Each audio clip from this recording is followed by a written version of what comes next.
அனைவருக்கும் வணக்கம். என்னோட பேர் காயத்ரி. ஸ்ரீ சங்கரா குளோபல் அகாடமி ஈஸ்தாம்பரத்தில் நான் பிரின்சிபலாக இருக்கேன். என்னோடய பேசிக் கிராஜுவேஷன் வந்து மேத்தமெட்டிக்ஸ். கிட்டத்தட்ட ஒரு 35 வருஷமாக சங்கராவில் இருக்கேன்.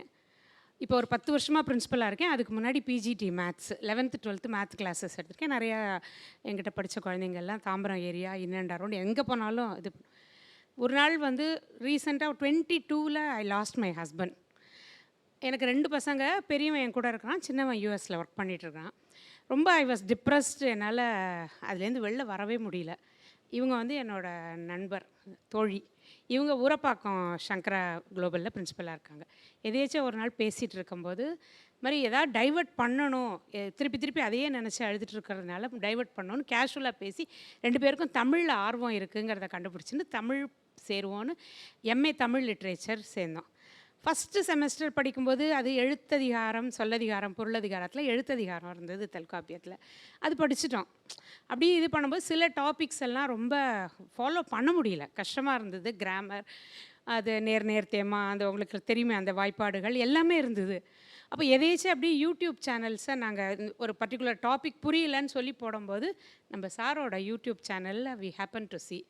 ஸோ அப்போ அதுக்கு சப்ஸ்கிரைப் பண்ணிவிட்டு கம்ப்ளீட்டாக தொல்காப்பியம் ஃபுல் அண்ட் ஃபுல் சாரோட வீடியோஸ் வச்சு தான் படித்தோம். 2 பேரும் வீடியோவை ஆன் பண்ணி வச்சுட்டு அதுலேயே தான் படிச்சுட்டே வந்தோம். நாங்கள் சக்ஸஸ்ஃபுல்லாக 2 பேருமே எம்ஏ தமிழ் லிட்ரேச்சர் கம்ப்ளீட் பண்ணிட்டோம். அதுக்கப்புறம் இப்போ 2 பேரும் அடுத்த கோர்ஸ் பண்ணிகிட்ருக்கோம். சைக்காலஜியில் எம்எஸ்சி சைக்காலஜி பண்ணிட்டுருக்கோம். So that is different story. But ஆனால் இந்த கிளாஸஸ் வந்து தமிழில் வந்து அவ்வளோ அழகாக, ரொம்ப ஈஸியாக, ஸ்பெஷலி இந்த Tolkappiyam, hats off to you sir. ரொம்ப ரொம்ப எங்களுக்கு ஹெல்ப்ஃபுல்லாக இருந்தது. பட் ஃபார் சாரோட கிளாஸ் இல்லைன்னா எங்களால் கம்ஃபர்டபுளாக பண்ணிக்க முடியாது. நல்ல ஸ்கோர்ஸும் வந்தது 3லேயுமே. 3 தொல்காப்பியம் 3 இயல்லையுமே நல்லா வந்தது. ரொம்ப தேங்க்ஸ். உங்களோட இந்த மாதிரி தமிழ் பணி மேலும் மேலும் சிறக்க எல்லாம் வல்ல இறைவனை பிரார்த்திக்கிறேன். நன்றி.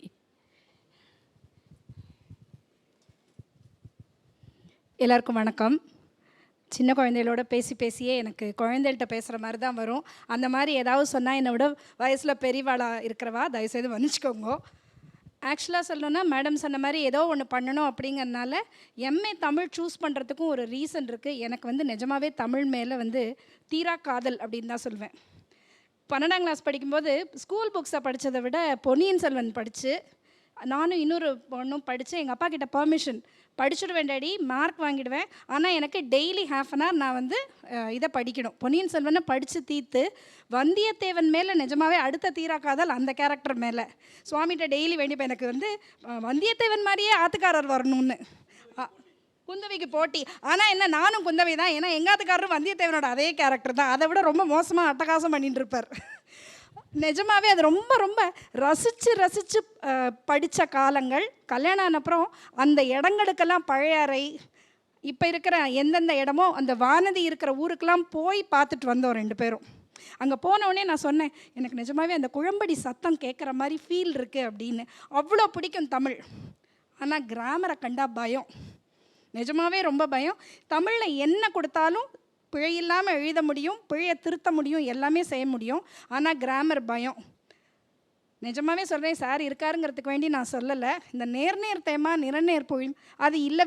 எப்படி படித்தேன்னு தெரியாமல் தமிழில் வந்து 98 மார்க் வாங்கினவன் நான்லாம்.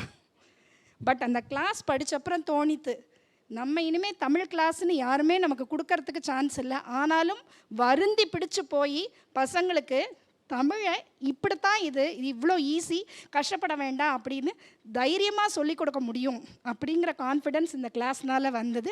Thank you so much. And I think எங்களை மாதிரியே இன்னும் நிறைய ஸ்டூடெண்ட்ஸ் வந்து ஏற்கனவே வந்து பயன் அடைஞ்சிருப்பா, இனிமேலும் அடைவா அப்படின்னு we really feel. And hats off to your work. Thank you so much. நன்றி மேம், நன்றி. ரொம்ப நாளாக சொல்லிகிட்டே நாங்கள் பார்க்கணுன்ட்டு மீட் பண்ண டைமே இல்லாமல் இருந்துச்சு. அதனால் போன வாரம் மிஸ் ஆனிச்சுல, போன வாரமாக அதுக்கு முந்தின வாரம், அது போன வாரம்.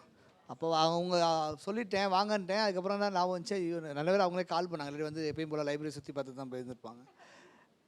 எல்லா புகழும் தொல்காப்பியம் இருக்கே அப்படின்னு சொல்கிறாங்க. என்னோடய எல்லா டேக்லைனாக தான் வச்சுருப்பேன், எல்லா புகழும் தொல்காப்பியம் இருக்குன்னு தான். சரி, இல்லை மணிமேகலை நம்ம பார்த்துட்ருக்கோம். இது 12வது கிளாஸ் தானே சார்? சார் 12வது கிளாஸ் தான், 12வது வகுப்பு இது.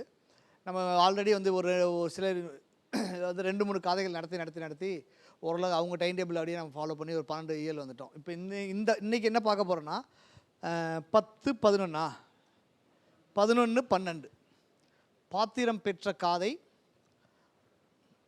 அப்புறம் அரவணர் தொழுத காதை அப்படின்னு. இப்போ முன்னாடி நம்ம என்னென்ன பார்த்துருக்கோம்னா விழா அறை காதை பார்த்துருக்கோம்.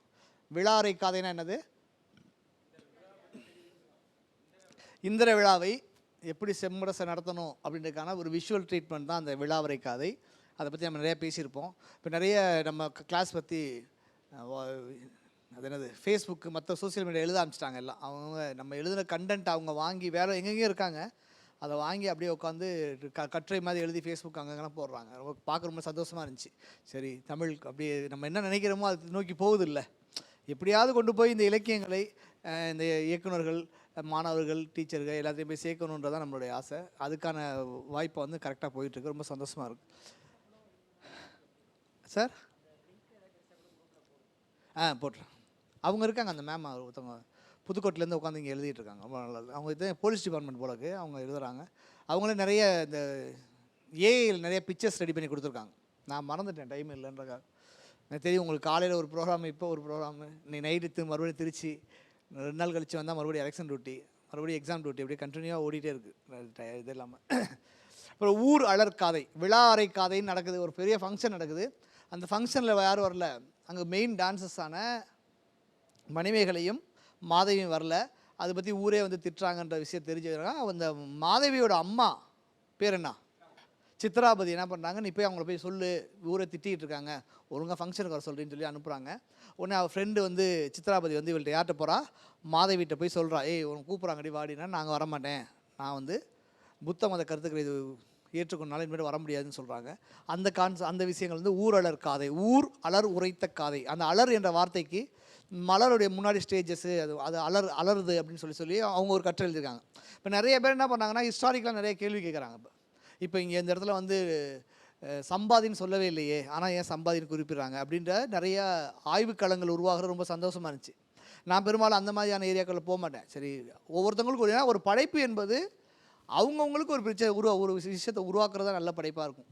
ஆனால் மணிமேகலை மூலியமாக எனக்கு ஒரு விஷுவலைஸ் க்ரியேட் ஆகுது. எனக்கு ரைட்டிங் ஸ்பார்சஸ் வந்து ரொம்ப அற்புதமாக கிளம்புது. நான் இப்போ எழுதுகிறப்பே இப்போ தெரியுது எனக்கு அழகாக இது பண்ணுறேன். இப்போ மறுபடியும் தொல்காப்பியத்துக்கு பிறகு நம்ம இந்த பூமியையும் உலகத்தையும் மக்களையும் மனுஷங்களையும் உயிரினங்களையும் பார்ப்பதுக்கு உண்டான அந்த ஆஸ்பெக்டே மாறுது. என்னடா இப்படி கூட பார்க்காம வந்திருக்கோமே அப்படின்ட்டு இது வரைக்கும் சும்மா அப்படியே ஒரு மாதிரி கேட்டுருந்தார். இப்போ அப்படியே எல்லாமே மாறுது. எனக்கு பர்சனலாக அப்படி இருக்குது. ஒவ்வொருத்தவங்களும் அவங்கவுங்க வந்து இது எப்படி புத்த மத கருத்து தானா, இது எப்படி வைதிக கருத்து இருக்கா, இது வைணவ சிந்தனைகள் இருக்கா, இது சமண சிந்தனைகள் இருக்கா, இது பௌத்த சிந்தனைகள் இருக்கான்னா அவங்கவுங்க ஒவ்வொரு பார்வையில் பார்க்குறது. நேற்று அவங்க சார் வந்து கேட்டார், என்ன சார் கேட்டீங்க நீங்கள், சிவனை பற்றி என்னமோ கேட்டீங்கன்னு சொன்னீங்க, என்னமோ கேட்டிங்களா ஒரு கேள்வி. கரெக்டு. அது மாதிரி நிறைய அவங்கவுங்களுக்கு ஒன்று தோன்றுறது தான் ஒரு படைப்புடைய மிகப்பெரிய ஒரு விஷயமா இருக்குது. நம்ம இப்போ இன்றைக்கி இந்த இது இருக்குல்ல, அரவாணர் தொழுத கதையெல்லாம் இருக்குல்ல, அதுக்கப்புறமேட்டு ஆபுத்திரன் திறம் அறிவித்த கதையெல்லாம் இருக்குது. அதெல்லாம் பார்த்தா நேரடியாக இன்றைக்கி நம்ம என்ன பேசுகிறோமோ அதான் அங்கேயும் பேசியிருக்காங்க.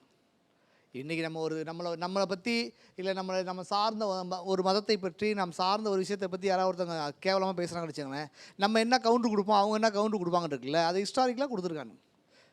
ரொம்ப கஷ்டம்லாம் இல்லை, ஏதோ மணிமேகலைனா பயங்கரமாக கஷ்டமான ஒரு விஷயமா இருக்கும். தொல்காப்பியத்தை அப்படி தான் நினச்சிருந்தோம், ரொம்ப கஷ்டமாக இருக்கும் போல். இவர் ஏதோ அது வேறு, அந்த காலத்தில் வாழ்ந்தவங்களாம் வேறு ஒரு கிரகத்தில் இருந்திருப்பாங்க போல் நம்ம நினச்சிக்கிட்டு இருக்கோம்ல. அப்படிலாம் கிடையாது. இன்றைக்கி என்ன பேசுகிறோமோ அதே விஷயங்கள் தான் பேசிகிட்டு இருக்காங்க. மலர்வனம் புக்கக்காதைனா உங்களுக்கு தெரியும், மணிமேகலை வந்து அந்த பூவை வந்து டஸ்ட் ஆக்கிட்டான்ட்டு அவள் வந்து ஒவ்வொரு வனமாக ஒவ்வொரு கார்டனாக போய் பூ பறிக்கிறக்கா போகிறது தான் மலர்வனம் புக்கக்காதை. அப்புறம் அங்கே போனப்புறம் அவருக்கு உதயகுமாரன் வருவான், அந்த பளிக்கரை மண்டபத்துக்குள்ளே போவான்னு அந்த செய்தி இருக்கும். அப்புறம் மணிமேகா தெய்வம் வந்து இவளை தூக்கிட்டு போய் ஒரு இடத்துல விட்டுட்டு அவளை தூக்கிட்டு போய் ஒரு இடத்துல வச்சுட்டு உங்களுடைய முற்புறப்பை அறிஞ்சுவீங்கன்னு சொல்கிறாங்க. இவளை கொண்டு போகிறப்ப தான் சக்கரவாள கோட்டம் அப்படின்னு அந்த சுடுகாட்டை பற்றிய செய்திகள்லாம் ரொம்ப அற்புதமாக இருந்துச்சு. நம்ம பார்த்தோம், படிக்க பயங்கரமாக இருந்துச்சு. நான் சொல்கிற மாதிரி இன்றைக்கி எழுதுன மாதிரியே இருக்குது. அப்புறம் துயில் எழுப்புறாங்க. துயில் எழுப்பும்பொழுது என்ன நடக்கும், ஒரு கதையை ஒரு காட்சியை எப்படிலாம் வந்து நம்ம விவரிப்பாக எழுதணுன்றதுக்கான டீட்டெயில் இருக்கும். அப்படியே நீங்கள் தான் சொல்கிறேன், நல்லா படிச்சுட்டு நம்ம அவங்களுக்கு பிடிஎஃப் அனுப்பிச்சி விட்டுப்பேன்னு நினைக்கிறேன். அந்த பிடிஎஃபை நல்லா எடுத்து படிச்சுட்டு எழுத உட்காந்திங்கன்னா விடிய காத்தால் இல்லை சார் சுப முகூர்த்தத்தில் உட்காந்து ஒரு 3 மணிக்கு எழுதி உட்கார ஆரம்பிச்சிங்கன்னு வச்சுங்களேன், அப்படியே கவிதை அருவி மாதிரி கொட்டுன்னு சொல்கிற மாதிரி கொட்டும் உங்களுக்கு எழுத்தோட இது. அது ஃபுல்லாக உங்கள் மூலையில் வாங்கி வச்சுட்டிங்கன்னா ரொம்ப நல்லாயிருக்கும். அப்புறம் மணிபல்லவு, பீடிகை கண்டு பிறப்பு உணர்ந்த அவள் யார், எந்த ஜென்மத்திலேருந்து பொண்ணு, என்ன இது எல்லா டீட்டெயில்ஸுமே அது என்ன செய்யும் முப்பிறப்பை பற்றி இருக்கும். அப்புறம் மந்திரம் கொடுத்த காதை எல்லாத்தையும் முடிச்சதுக்கப்புறம் இந்த அடி 3 மந்திரம் வச்சுக்க, 2 மந்திரம் ஃபஸ்ட்டு கொடுக்கும், அப்புறம் 3ஆவது மந்திரம் ஒன்று கொடுத்துட்டு இது வச்சுக்க, நீ இதெல்லாம் வந்து எல்லாத்துக்கும் சாப்பாடு. நான் முன்னாடியே சொல்கிற மாதிரி நாங்கள் இந்த சினிமா மற்ற விஷயங்களை சொல்கிற மாதிரி ஒரு கதை என்பது ஒரு ஒன்லைன் பிடிச்சி போகிறது தான் ஒரு கதை அப்படின்னு. ஒரு ஒன்லைன் பிடிச்சி போகணும். நீங்கள் ஒரு நாவலே எழுதுறீங்க வச்சுங்களேன், உங்கள் சொந்த அனுபவத்தெலாம் வந்து நான் நடந்தேன், நின்னேன், போனேன், வந்தேன், சாப்பிட்டேன், அப்படிலாம் எல்லாம் போர் அடிச்சிடும் உங்களுக்கு. ஒரு ஒன்லைன் வச்சு அந்த ஒன்லைனுக்குள்ளேயே கதையை கொண்டு போனால் அந்த கதை கண்டிப்பாக சுவாரஸ்யமாக இருக்குன்றதுக்கு 2000 3000 இப்போ தான் எழுதுகிறாங்க வெள்ளைக்காரன்லாம். இப்போ வெள்ளைக்காரன் புத்தகம் எழுதி இங்கே பாருங்கள் நாங்கள் இப்போலாம் கண்டுபிடிச்சிக்கிருக்கேன். இது வச்சோம்னா இது இப்போ வெள்ளைக்காரர்களை கண்டுபிடிக்கக்கூடிய எல்லா டெக்னிக்ஸுமே நம்ம மணிமேகலையில் இருக்குன்றதான். அதனால தான் இது காலம் கடந்து நிற்கிதோ அப்படின்னு நம்ம கூட ஒரு இருக்குது. இப்போ மந்திரம் கொடுத்த காதை, அதான் 3 மந்திரம் கொடுப்பா. என்னென்ன 3 மந்திரம்? ஒன்று பறந்து போகிறதுக்கு, வேற்று உருவம் டக்குன்னு கேரக்டர் சேஞ்ச் பண்ணுற மாதிரி இருக்கும். 3ஆவதா சாப்பாடு கொடுக்குறது. அதான் மெயின் கண்டென்ட்டே சாப்பாடு தான். இந்த கதையோட ஒன்லைன் என்னென்னா பசிப்பினியை போக்கணும். பசிப்பினியை போக்குவதெல்லாம். பசி என்னென்னலாம் செய்யுன்னு சொல்லி இப்போ எழுதியிருப்பாங்க. ஆமாம் மேம். இருக்கு மேம், நான் கேட்டு சொல்கிறேன் மேம். நான் இல்லை, அச்சய பாத்திரம் ஒரு இமேஜின் தான் மேம். எல்லோரும் நாம் வந்து ஆமாம் எல்லோரும் நம்ம சாப்பாடு கொடுக்கணும் அடுத்தவங்களுக்குன்றதான். இந்த உலகத்தில் என்ன கொடுத்தாலும் மறந்துடுவாங்க, ஆனால் சாப்பாடு கொடுத்தாங்கன்னா மறக்கவே மாட்டாங்க. ஏன்னா உடலால் ஐயா சொல்லுங்கள். Correct, very good. உடம்பால் என்னது, உடம்பால் தான் இந்த உயிர். இந்த உடம்புக்கு ரொம்ப முக்கியமானது என்னன்னு கேட்டிங்கன்னா சாப்பாடு தான். அந்த சாப்பாடை கொடுக்குறப்ப தான் அவங்க நன்றி மறப்பது நன்றாலாம் சொல்கிறாங்களே. உன் வீட்டில் கை நினச்சிட்டேன், நம்ம இன்றைக்கும் வந்து ஒரு பொண்ணு பார்க்க போகிறோம், நிச்சயம் பார்க்க போனால் சாப்பிட மாட்டோம் டக்குன்னு. ஏன்னா இல்லை நாங்கள் பதில் சொன்னதுக்கப்புறம் சாப்பிட்டுக்கிறோம் அப்படின்னு தான் நம்ம பண்பாடு. அப்போ சாப்பாடு என்பது ரொம்ப முக்கியம். ஒருவேளை பசி வந்தால் என்னெல்லாம் செய்யும்னு சொல்லி இப்போ எழுதியிருப்பாங்க. ரொம்ப அற்புதமாக இருக்கும்.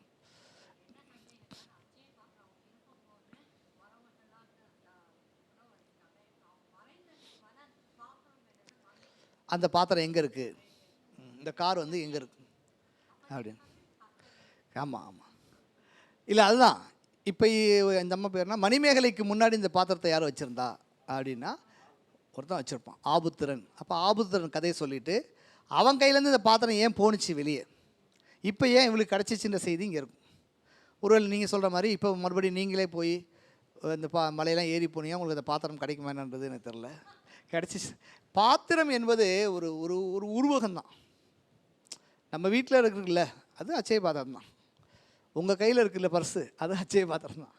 நீங்கள் கொடுக்குறீங்கன்றதான் கான்செப்டிங்க. நான் சொல்கிறது கரெக்டாக இருக்கா? உங்கள் வீட்டில் இருக்குல்ல ஒரு பாத்திரம், அது அச்சய பாத்திரம் தான். அது எவ்வளோ பேத்துக்கு நீங்கள் சாப்பாடு கொடுக்குறீங்க, கிறிஸ்மஸ்க்கு, நியூ இயருக்கு, தீபாவளிக்கு மட்டும் கொடுக்குறோமா மற்றவங்களுக்கு, இல்லை மற்ற வரவங்களுக்குலாம் கொடுக்குறோமா அப்படி. இதில் வந்து திருமந்தத்தில் ஒரு செம மேட்ரு இருக்கும். எல்லோராலும் முடியக்கூடிய செய்தின்னு சொல்லி ஒன்று இருக்கும். எல்லோருக்கும் வாயுரை, இறைவன் பச்சிலை, கடவுளுக்கு வந்து ஒரு பச்சளை வச்சுக்க, பசுவுக்கு ஒரு வாயுரை கொடு, அப்புறம் உண்ணும்போது ஒரு கைப்பிடி, எல்லோருக்கும் இன்னுரை தானே முடிப்பான். ரொம்ப அற்புதமாக இருக்கும் சார். நீங்கள் கேட்டிங்களா? செம்மையாக இருக்குது அந்த பாட்டு. எல்லோருக்கும் இன்னுரை, எல்லோராலும் முடியக்கூடியது, செலவே ஆகாது. ஆமாம் சார். திருமூலர் தான் எழுதினார். இல்லை, திருமந்தத்தில் இருக்காது. ஓகே, எல்லோருக்கும் இன்னுரைன்னு சொல்கிறாங்களே, எல்லோருக்கும் முடிந்தக்கூடியது நம்மளால். இப்போ நீங்கள் சாப்பாடு போடுறதுக்கு செலவாகும், ஆனால் எல்லோருக்கும் இன்னுரை. யாரை பார்த்தாலும் நல்லா இருக்கீங்களா, குழந்தைங்க எப்படி இருக்குது, சாப்பிட்டீங்களா, நல்லா இருக்கீங்களா. இப்போ நம்மள்ட்ட இப்போ இந்த சோசியல் மீடியா வந்ததுக்கப்புறம் எதை பார்த்தாலும் நெகட்டிவாக தான் பேச ஆரம்பிச்சிட்டாங்க. ஒரு படம் வந்தால் அந்த படத்தில் எவ்வளோ கஷ்டப்பட்டாங்க, என்ன ஒரு நாவல் வந்தால், ஒரு சிறுகதை வந்தால், ஒருத்தர் அவார்டு வாங்கினா அதில் பின்னாடி உள்ள கஷ்டங்களையெல்லாம் பேசாமல் இவன் யார், என்ன, ஏது, எங்கே பண்ணால், ஏது பண்ணான்னு போட்டு நெகட்டிவ் தாட்ஸை விதைக்கிறதே ஒரு பெரிய பஞ்சாயத்தாக போயிட்டுருக்கு. அந்த ராம் படத்தில் ஒரு படத்தை சொல்லுவார், ஒரு ஸ்கூலில் அவங்க குழந்தைய அந்த என்ன படம் அதுன்னு தெரியல, கற்ற தமிழ் ராம் இருக்கால, அடுத்து அந்த ஆனந்த யாழை நீட்டிக்கிறையா அந்த படம், தங்க மீன்கள் படத்தில் சொல்லுவார். அவங்க ஸ்கூலில் வந்து அந்த குழந்தைய திட்டிடுவாங்க. அப்போ போய் சொல்கிறப்ப தயவு செய்து கெட்டதை மட்டும் சொல்லி கொடுத்துறாங்கன்னுவார். நல்லது சொல்கிறக்கு ஊரில் நிறைய பேர் இருக்கான். அஸ் அ டீச்சராக நீங்கள் வந்து நல்லது கெட்டதை சொல்லி கொடுத்துட்றாங்க அப்படின்ட்டு. இது மாதிரி எல்லோராலும் முடியக்கூடியது அடுத்தவங்கள்ட்ட 2 வார்த்தை நல்லா இருக்கியான்னு கேட்குறது தான். நல்லா இருக்கியா, எல்லோருக்கும் முடியக்கூடியவை அப்படின்னு சொல்லி சொல்கிறது. இப்போ இன்னைக்கு நம்ம என்ன பண்ண போகிறோம், பாத்திரம் பெற்ற காதையும் அரவணர் தொழுத காதை. யார் இந்த அரவணர், இந்த பாத்திரம் யார் மூலியமாக இவளுக்கு கிடைக்குது அப்படின்ற செய்தி பார்க்க போகிறோம். பாத்திரம் யார் மூலியமாக கிடைக்குது, இப்போ நம்ம பார்த்த வரைக்கும் மந்திரம் கொடுத்த காதை வரைக்கும் அவள் எங்கே இருக்கா, எந்த ஏரியாவில் இருக்கா, மணிபல்லவத்தீவில் இருக்கா.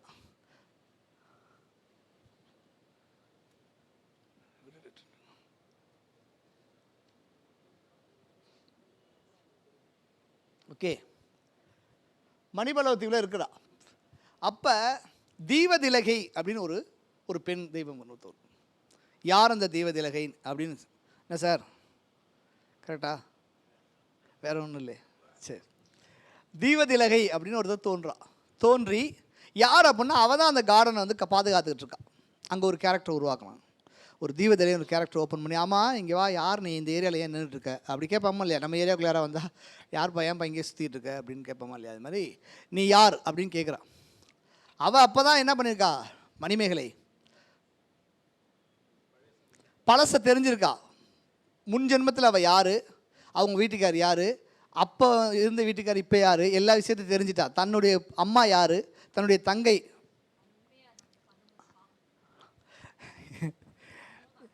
ஒரு காப்பியம் தான் மேம் இது அதெல்லாம் நீ கனவுல எல்லாம் வருதான்னு தெரில, புரியுதா.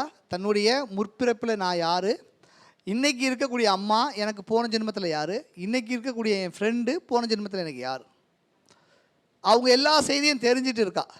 இப்போ நான் ஒரு தமிழ் பேராசிரியர் லயோலா காலேஜ் ஒர்க் பண்ணுறேன். ஏன்னா முன்பிறப்பு தெரிஞ்சிருச்சு. இப்போ நீங்கள் வந்து கூப்பிட்டு கேட்குறீங்க, அம்மா நீ யார் அப்படின்னா நான் என்ன பதில் சொல்லுவேன்னா, என்ன சொல்லுவேன், நீ எதை பற்றி கேட்குற, முன் ஜென்மத்தில் என் புருஷன் இப்படி இவனை பற்றி கேட்குறியா, இல்லை இந்த ஜென்மத்தில் நான் இவளுடைய பொண்ணு இதை பற்றி கேட்குறியா, உனக்கு யாரை பற்றி வேணும்னா அவள் அண்டர்ஸ்டாண்ட் பண்ணா, இவன் வந்து ஒரு குவாலிஃபைடான ஒரு ஆள் தான், இவளுக்கு தெரியுது இவன் வந்து இந்த வனத்துக்குள்ளே சாதாரணமான ஆட்கள் வந்து நிற்க முடியாது, அப்போ இவ தான் கரெக்டான ஆள்.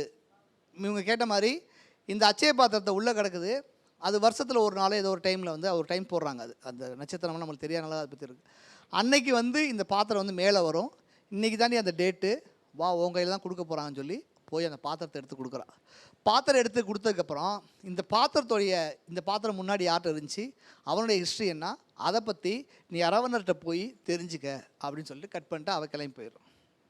இப்போ அரவணர் வந்து அவர்கிட்ட போய் வாங்க, இப்போ நேராக போய் அம்மாட்டையும், யார் மணிமேகலை நேராக யார்கிட்ட போகிறா, அவங்க அம்மா பேர் என்ன, சித்ராபதி, ரைட்டு. மணிமேகலை அம்மா பேர் என்னது, சித்ராபதியா, மாதவிகிட்ட போய், மாதவியும் அங்கே யார் இருக்கா, மாதவியோட சுதமதி இருக்கா.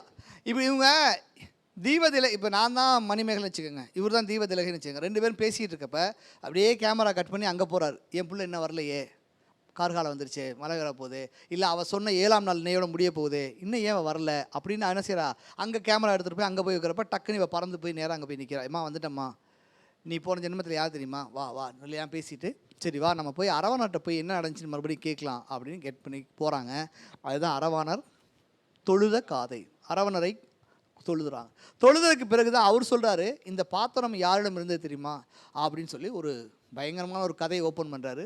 ஒரு பார்ப்பனர் பெண்ணு ஒருத்தி தன்னுடைய கணவனுக்கு துரோகம் செஞ்சுட்டு வேறு ஒருத்தர் மூலியமாக ஏதோ செக்ஸுவல் கான்டாக்ட் வச்சு ஒரு குழந்தை கன்சீவ் ஆயிடுவா. அந்த கன்சீவ் ஆனதுக்கு பிறகு ஓகே தான் கணவனுக்கு வந்து கில்ட்டி ஆனால் அவன் என்ன பண்ணுறான், அங்கேருந்து கிளம்பி நேராக போய் வேற ஒருத்தர் அந்த குழந்தைய பெற்று போட்டு போயிடுறான். அந்த குழந்தைய வந்து ஒரு பசுமாடு வாங்கி நக்கி அதுக்கு பால் கொடுத்து அது ஒரு 7 நாள் அதுவும் கூடயே வந்துட்டு அதை வந்து காப்பாற்று பண்ணிகிட்ருக்கு. அப்போ ஒரு கேரக்டர் இளம்பூதின்னு நினைக்கிறேன், அவர் வந்து நமக்கு கொடுத்தப்பட்ட குழந்தைன்னு சொல்லி அந்த குழந்தைய தூக்கிட்டு போய் அவர் வளர்க்குறாரு. அவர் ஒரு பிராமின்னால அவரும் அந்த பிராமண சமுதாய சம்மந்தமான எல்லா வேதங்களையும் எல்லா விஷயங்களையும் இது பண்ணிடுறாரு. அப்போ பெரும்பாலும் பிராமணர்கள் என்ன பண்ணுவாங்க, மற்ற வீடுங்களில் போய் இது பண்ணுவாங்க, ஜெபம் பண்ணுவாங்கள்ல, அது என்ன சொல்லுவீங்க, அது புரோகிதம் பண்ண போகிறாரு. அங்கே போய் பார்த்தா அது உண்மையாக தப்பாக ரைட்டானலாம் தெரில. அந்த காலத்தில் வந்து இந்த ராமாயணத்தில் உள்ள விஷயம் சொல்லுவாங்க. ஆமாம் சார் ராமாயணத்தை கூட என்ன பண்ணுவாங்கன்னா, அந்த மாடை வந்து யாகம் பண்ணதுக்கப்புறம் அந்த மாடை அதிலே போட்டு வேக வச்சு சாப்பிடுவாங்க அப்படின்னு ஒரு பிராமணர் இருக்காங்கன்ற மாதிரி சொல்லுவாங்க. அதே மாதிரி இங்கேயும் பார்த்தா ஒரு பிராமணர் வீட்டில் வந்து அந்த இல்லை கதை இருக்குது, பிராமணர் வீட்டில் இல்லை, அது ராமாயணத்தில் வந்து என்ன சொல்லுவாங்கன்னா அந்த ஆமாம் வெரி குட். ராமாயணத்தில் வந்து பார்த்திங்கன்னா அந்த இவர் இருக்கார்ல, லட்சுமணனுக்கும் அந்த இவளுக்கு சண்டை வரதே, ராவணன் தங்கச்சி சண்டை வரதே இதனால தான் இருக்கும். நம்ம தமிழர்கள் நாங்கள் மாடு சாப்பிட மாட்டோம், நீங்கள் எப்படி மாடு சாப்பிட்றீங்க? யாகத்தை வளர்த்து அந்த பால் கறந்து யாகம் வளர்த்து அந்த வெண்ணெயாக்கி எல்லாம் முடிச்சதுக்கப்புறம் அந்த நெருப்பில் போட்டு சாப்பிட்றா சொல்லி ஒரு ஐதீகம் இருக்குது. அதை பற்றி சர்ச்சைக்குரிய விஷயம் இருக்கா இல்லையா, உண்மையா, யாருக்கு வந்து கொளுத்தி போட்டாங்களா இல்லை உண்மை இருந்துச்சான்றதெல்லாம் நீங்கள் ஆய்வுக்குரிய விஷயம், நீங்கள் பார்த்துக்கோங்க. நான் என்னால் முடிஞ்சது ஒரு திரியை கொளுத்தி போகிறேன், அது எரியுதான்னு பார்ப்போம். இங்கே வந்து சொல்கிறாங்க, இவர் வந்து என்ன பண்ணுறான், அந்த யாது ஆபுத்திரன் இருக்கான்ல, பெருசாயிடுறான், பெரிய ஆளாயிரம். அவன் போய் ஒரு ஊன் உண்ணக்கூடிய ஒரு பிராமணர் வீட்டில் போய் பார்க்கும் பொழுது ஒரு மாடை கட்டி போட்டு வச்சுருக்காங்க. அங்கே யாகம் நடந்துட்டுருக்கு. இது பார்த்தோன்னே இந்த மாடு வந்து கத்துது. ஆல்ரெடி இவங்க அம்மா யார், இவர் மாடு தானே இவளுக்கு பால்லாம் கொடுத்துருக்கோம். அப்போ இவருக்கு ஒரு கில்ட்டி ஆகிட்டு கூப்பிட்டு கேட்பான், ஏன்டா அப்படி பண்ணுறீங்க, அது என்னடா செஞ்சு உங்களுக்கு அப்படின்னு சொல்லி கேட்டோன்னே அவன் வந்து நீ வேலையை பாரு, எங்களுக்குலாம் தெரியும் அப்படின்னு சொன்னோடனே இவன் பார்க்குறான், நீ நைட்டு இந்த மாடை தூக்குறேன் அப்படின்னு சொல்லி வெயிட் பண்ணி நைட்டு அந்த மாடை தூக்கிட்டு ஏற்றிட்டு போயிடறான். இவன் ஒரு சந்துக்குள்ளே போகும்பொழுது அந்த கேங் ஒரு ஆட்கள்லாம் கூப்பிட்டு வந்த பிராமணர்களும் மற்ற ஆட்களும் கூப்பிட்டு வந்து அந்த மாடை நிப்பாட்டி, பைத்தியக்கார பல ஏன்டா எங்களுடைய இதை கொண்டு நீ எப்படி திருடிட்டு போகிற அப்படின்னப்ப அப்போ ஒரு பெரிய கான்வர்சேஷன் ஆகுது. நீ யார் அப்படின்னா அவர் ஒருத்தர் அங்கே ஒரு பிராமணர் சொல்கிறார், இவன் யார் தெரியுமா, இவன் வந்து ஒரு ப்ராஸ்டியூட் பையன் மாதிரி, இவன் வந்து ரொம்ப புலையர் பையன், இவன் வந்து தப்பான பையன். இவங்க அம்மா வந்து ஆல்ரெடி வந்து அவங்க அம்மா கதையை சொல்கிறான். இந்த மறுபடியும் இந்த கதையை இவங்க அம்மா யார், எங்கே இதானாங்க தப்பானாங்க இதெல்லாம் வந்து எனக்கு சொன்னாங்க. இவன் ஒரு ஆள்னு நான் அவன்கிட்ட போய் இதெல்லாம் சொல்லாமல் இருந்தேன் உங்கள்கிட்ட, இதை போய் சொல்லி ஏன் தேவைலாம் பஞ்சாயத்து பண்ணி இவனை பெருசாகணும்னு பார்த்துட்டு இருந்தேன். இப்போ எல்லாம் கேட்கவும் அந்த கதையை சொல்கிறேன்னு சொல்லி அவன் அந்த இடத்த கதையை சொல்கிறப்ப 2 பேரும், அப்போ எங்கள் அம்மா தப்புனா உங்கள் பிராணத்தில் இந்தந்த கேரக்டர் இந்தந்த கேட்டு, மானுக்கு பிறந்த ஒருத்தர் இருக்கான், புலிக்கு பிறந்த ஒருத்தர் இருக்கான், இவனுக்கு பிறந்த ஒருத்தர், அப்படிலாம் இருந்தால் இதெல்லாம் கரெக்டா அப்படின்னு சொல்லி இவன் கேட்குறான். யார் இப்படி கேட்டுக்கிட்டே இருக்கும்பொழுது அவங்க அப்பா, இவரை வளர்த்த அப்பா இருக்கார்ல, அவர் கேட்டுட்டு என்ன இவன் நம்ம மதத்துக்குள்ளே வந்து நம்ம கேள்வி கேட்குறான், இது ரொம்ப தப்பான விஷயம் சொல்லி போடா அப்படின்னு சொல்லி வீட்டை விட்டு துரத்திடுறாரு. இவன் போய் ஒவ்வொரு கோயிலாக பிச்சை எடுத்து சாப்பிட்றான். வந்த பிச்சையையும் தான் சாப்பிட்டுட்டு மீதியை மற்றவங்களுக்கு கொடுத்துட்டு இருக்கான். வந்த பிச்சையும் தான் சாப்பிட்டு மற்றவங்களுக்கு தான் கொடுத்துட்ருக்கான். இதை தெரிஞ்சு ஒரு கேங் வந்து, நீ எப்படி நைட்டு வந்து எப்பயும் நம்ம நாயன்மார்கள் கதையில் சொல்கிற மாதிரி நைட்டில் எழுந்துச்சு ஒரு எப்பா ரொம்ப பசியாக இருக்குப்பா, என்னப்பா சாப்பாடுன்னா, அன்றைக்கி அவருக்கும் பசி இல்லாமல் பசியோடு உட்காந்துருப்பார். அப்போ வெயிட் பண்ணுறப்ப தான் அந்த எந்த கோயிலில் அவர் தங்கி பிச்சை எடுத்துகிட்டு இருக்காரோ அந்த சாமி வந்து ஒன்றும் பயப்படாதரா இந்திரான்னு சொல்லி ஒரு பாத்திரத்தை எடுத்து கொடுக்குது. அந்த பாத்திரம் தான் அச்சய பாத்திரம். ஓகே, அந்த பாத்திரம் தான் அச்சய பாத்திரம். இந்த அச்சய பாத்திரத்தை எடுத்துகிட்டு அவன் என்ன செய்கிறான், ஊர் ஃபுல்லுக்கு எல்லாத்துடைய பசியும் தீர்த்துட்டே இருக்கான். தீர்த்துட்டே இருக்கும்போது இந்த மேட்ரு வந்து இந்திரனுக்கு தெரியுது.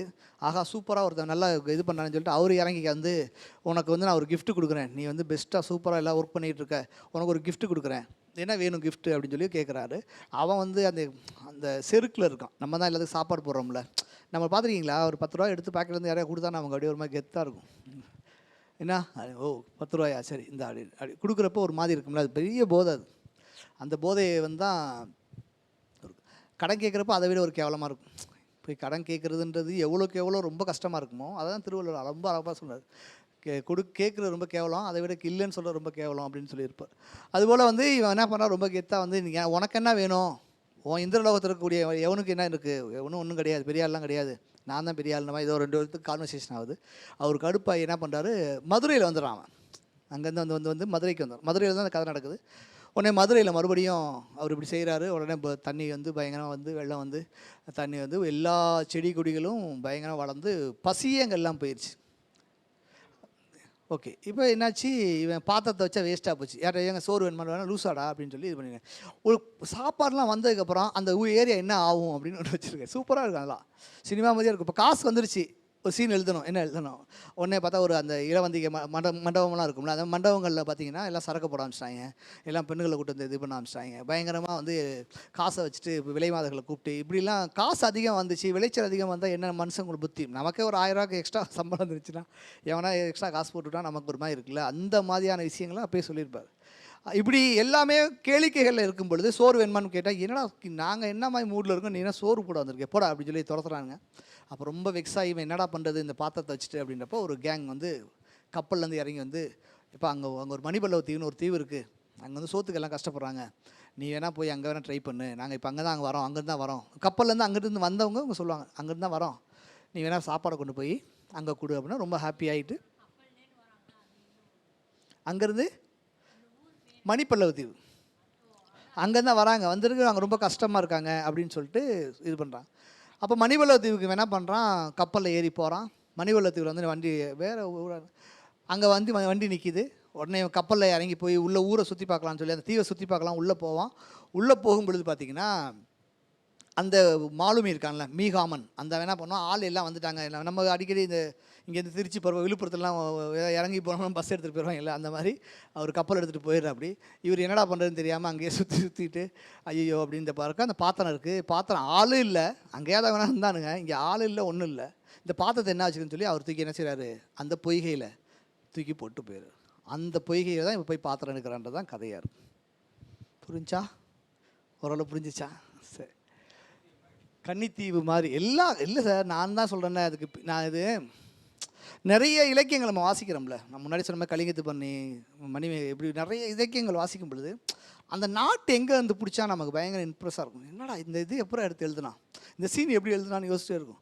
எல்லாமே இங்கே இருந்துருக்கு, எல்லாமே இங்கேருந்து தான் ஓப்பன். இந்த நான் எனக்கு படிக்கிறப்ப இது கலிங்கத்து பண்ணி, இது வந்து சிலப்பதிகாரம், இது வந்து குறுந்தொகையில் இந்த பாட்டில், இது நற்றியில் இந்த பாட்டில், இதை வச்சு எழுதியிருக்காங்கல்ல அப்படின்னு கான்செப்ட் தோண்டிக்கிட்டு இருக்கும். நீங்கள் திரைப்படங்கள் பார்க்கும்பொழுது உங்களுக்கு தோணும்ல, இந்த படத்துலேருந்து எடுத்திருக்கான், இந்த படத்துலேருந்து நடிக்கிறார் இவர் அதில் தோணும்ல. அது மாதிரி இதில் நிறைய காட்சிகள் வந்து அங்கேருந்து எடுத்திருக்காங்க. இப்போ ஆமாம் கரெக்ட்.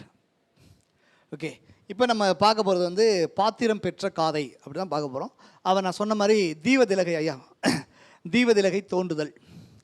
மணிமேகலா தெய்வம் மந்திரங்கள் அழித்து சென்ற பின்னர் மணிபல்லவத் தீவில் உள்ள வெண்மலர் குன்றுகளையும் பரந்த பூஞ்சோலைகளையும் குளிர்ச்சியான மலர்கள் நிறைந்த பொய்கைகளையும் மணிமேகலை வியந்து பார்த்து கொண்டே ஒரு காத தூரம் சென்றாள். அவள் கிளியராக ஆயிட்டா. இது வரைக்கும் பயந்தா, தூங்கி எழுந்திரிச்சவனே எங்கே இருக்கோம், என் அம்மா எங்கே இருக்குது, எப்பா என்னப்பா நீ இப்படி விட்டுட்டு போயிட்டேப்பா அப்படி இப்படின்னு பயந்த அந்த பொண்ணு இப்போ என்ன ஆகுதுன்னா இவளுக்கு வந்து ரசிக்க ஆரம்பிச்சிட்டா. ஓகே, நம்ம பெரிய ஆள், நம்மளுக்கு எல்லாமே தெரிஞ்சிருச்சு, முன்னாடி உள்ள தெரிஞ்சிருச்சு. இப்போ அந்த ஆள் யார், இப்போ எல்லாமே தெரிஞ்சதுக்கப்புறம் அப்படியே விஷுவலாகவே என்ன செய்கிறார், கேமராமேனை வந்து வேறு மாதிரி மாற்றுறாரு. அது வரைக்கும் ஒரு டார்க்காக ஒரு பயந்த மாதிரியான லைட்டு சவுண்டு எல்லாம் போட்ட ஒரு இடத்துல இப்போ வந்து அப்படியே சேஞ்ச் பண்ணி ஒரு பயங்கரமான ஒரு சந்தோஷமான ஹாப்பியான மியூசிக் போட்டு ஒன்று பண்ணுறாங்க. அவள் முன்னால் தெய்வ மகளிர் வடிவுடைய தீவதிலகை என்னும் ஒரு மங்கை ஒருத்தி தோன்றினாள். அவன் என்ன கேட்குறா, ஒளி வீசும் வளையல் அணிந்த பெண்ணே, மரக்களம் கவிழ தப்பி வந்த ஒரு மகளை போல. இப்போ லைட்டாக அப்படியே அங்கங்கே சொல்லிட்டே இருப்பாங்க.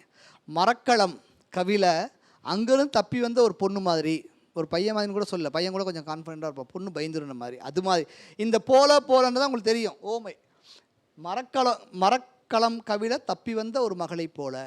இப்படி ஒரு படபடப்புக்கு எந்த வார்த்தையை பயன்படுத்தணும், ஒரு காணா போனதுக்கு என்ன வார்த்தை பயன்படுத்தணும், ரொம்ப அற்புதமாக இருக்கும். நீங்கள் ரைட்டிங் ப்ராசஸ் சூப்பராக அவர் ஹெல்ப் பண்ணும் உங்களுக்கு. இந்த தீவில் தனியாக சுற்றுகின்ற நீ யார் என தீவதிலகை விளைவின என்று கேட்குறா. அதுக்கு அவள் என்ன பதில் சொல்லுவா, எந்த வாழ்க்கை எந்த யாரை கேட்குற நீ இப்போ சொல்கிறியா முன்னாடி கேட்கட்டா, அதுதான் சொல்கிறா. தீவதிலகைக்கு மணிமேகலை பதில், பொற்கொடி, என்னுடைய எந்த பிறப்பை குறித்து நீ யார் எனக்கு வினவின, இதை பற்றி கேட்குற, நான் கூறுவதை கவனமாக கேள். ஏன்னா உங்களுக்கு அந்த கதை தெரியும், அதனால் இப்போ ஈஸியாக இருக்குது. புதுசாக ஒரு ஆள் வந்து என் கதையை கேளுனா கவனமாக சொல்லுன்னு கேட்டேன். நல்லா சொல்கிறேன், நல்லா கவனமாக கேளு, நீ பேசாமல் விட்டுறாத. அதுக்கப்புறம் இவங்க சீதைக்கு யார் இவர் யார் இதெல்லாம் கன்ஃபியூஸ் பண்ணிட்டு இருக்கக்கூடாதுன்ற மாதிரி ரொம்ப கேட்குறான். ரொம்ப கவனமாக கேளு. சென்ற பிறவியில் உலகாளும் மன்னன் ராகுலனின் மனைவி, நம்ம முன்னாடியே பார்த்தோம் கரெக்டாக. போனதுலேருந்து உலகத்தை ஆளக்கூடிய அவனோட ஒய்ஃப் நான். இந்த ராகுலன் தான் யார், உதயகுமாரன். ராகுலன் தான் உதயகுமாரன். உதயகுமாரன் அப்பன் பேர் என்ன, அப்பா பேர் என்ன, ஐயோ நான் பாருங்கள், இதெல்லாம் உண்மையில் உங்களுக்கு டெஸ்ட்டு வச்சோம்னா எல்லாம் ஃபெயில் ஆயிருவீங்க. உங்களுக்கு எவ்வளோ வச்சிடலாமா டெஸ்ட் ஒன்று, டெஸ்ட் பேப்பர் நாளைக்கு சார் அடுத்த டைம் ஒரு எக்ஸாம் ஒன்று ப்ரிப்பேர் பண்ணி கொஸ்டின் வச்சு எல்லாத்தையும் வச்சுருவோம்.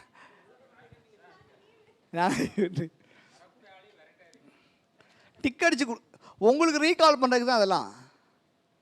இப்போ யாருன்னே தெரியாமல் எப்படி இருக்கும். ராகுலன் மனைவி யார், ராகுலனின் மனைவி என் பெயர் லக்குமி. போன ஜென்மத்தில் என் புருஷன் பேர் ராகுலன், என் பேர் அப்போ லக்குமி. போன ஜென்மத்தில் உங்கள் பேர் என்ன உங்களுக்கு தெரியுமா, நீங்கள் அங்கே போய் நில்லுனா தெரியும் உங்களுக்கு. கரெக்டு. இப்பிறப்பில் நாடகக்கணிகை மாதவியின் மகள், என் பெயர் மணிமேகலை. ஓகே, போன ஜென்மத்தில் நான், இந்த ஜென்மத்தில் நான். இப்போ எனக்கு இந்த முற்பிறப்பு எனக்கு எப்படி தெரியும், உனக்கு எப்படி இது விஷயம் தெரியும் அப்படின்னு கேட்குறப்ப அதுக்கு டீட்டெயில்ஸ் சொல்லும். எல்லாத்துக்கும் கொஸ்டினுக்கு பதில். உங்களுக்கு ஆசிரியப்பான ஒரு பாவகை இருக்குது, கேள்விப்பட்டீங்களா? அதோட ஸ்டைல் என்னன்னு கேட்டிங்கன்னா, ஒருத்தர் கேள்வி கேட்டால் அதுக்கு பதில் சொல்கிற மாதிரியே இருக்கும் மேக்ஸிமம். கரெக்டாக வெண்பாக்கா ஆசிரியப்பாக்கா? சரி, மணிமேகலா தெய்வம் என்னை இங்கு எடுத்து வந்தது. பெருமை பெற்ற இந்த பீடிகையால் என் முற்பிறப்பு நிகழ்ச்சிகளை அறைந்தேன். இந்த தீவிற்கு நான் வந்த வரலாறு இதுவே. இத்தீவில் நான் அடைந்த பயன் இதுவே. பூங்கொடி, இப்போ சொல் நீ யார் அப்படின்னு கேட்கும். அவள் ஃபஸ்ட் என்ன கேட்குறா, நீ யார் பாப்பா, இங்கே வந்திருக்க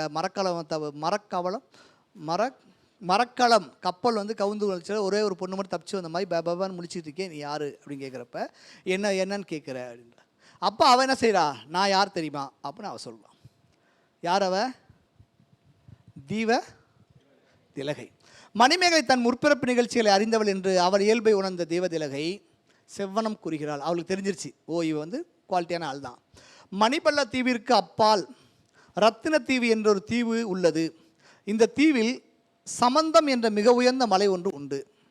அங்கே என்ன இருக்கும், புத்தருடைய ஸ்டாச்சு இருக்கும், இல்லை புத்தருடைய கால் இருக்கும். அதை வந்து நான் அங்கேருந்து அப்படி இப்படி வந்து இந்திரன் வந்து என்னை இறக்கி விட்டு போனார் அப்படின்னு சொல்கிறான்.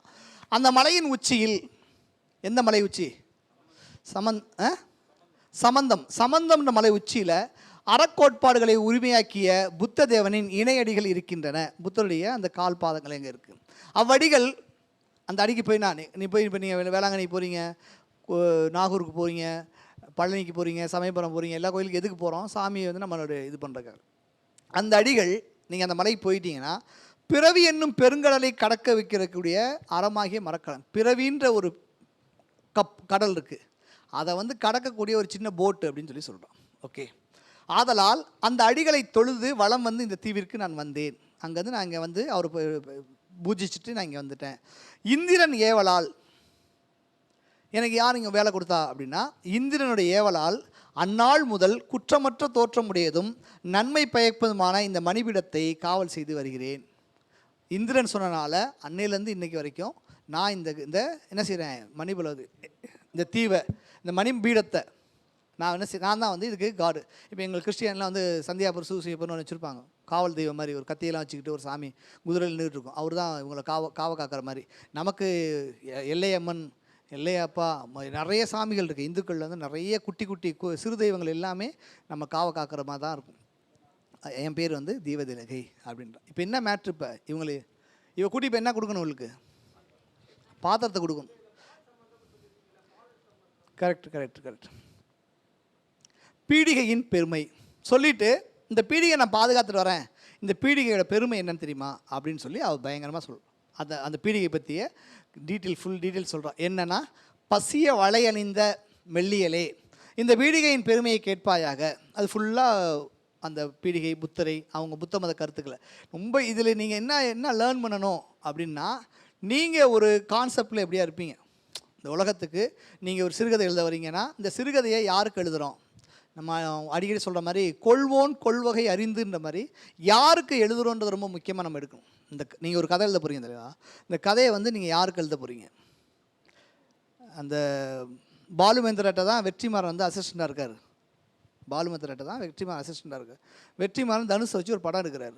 படம் எடுத்து முடிச்சதுக்கு பிறகு பாலுமேந்திரா கூப்பிட்டு போட்டு காட்டினா, பாலுமேந்திரா எடுத்து எப்படி இருக்குது படம் கேட்டால், யாருக்கு எடுக்கணுமோ அவனுக்கு கரெக்டாக எடுக்கிறான்னு சொல்லிட்டு போயிருக்கார்.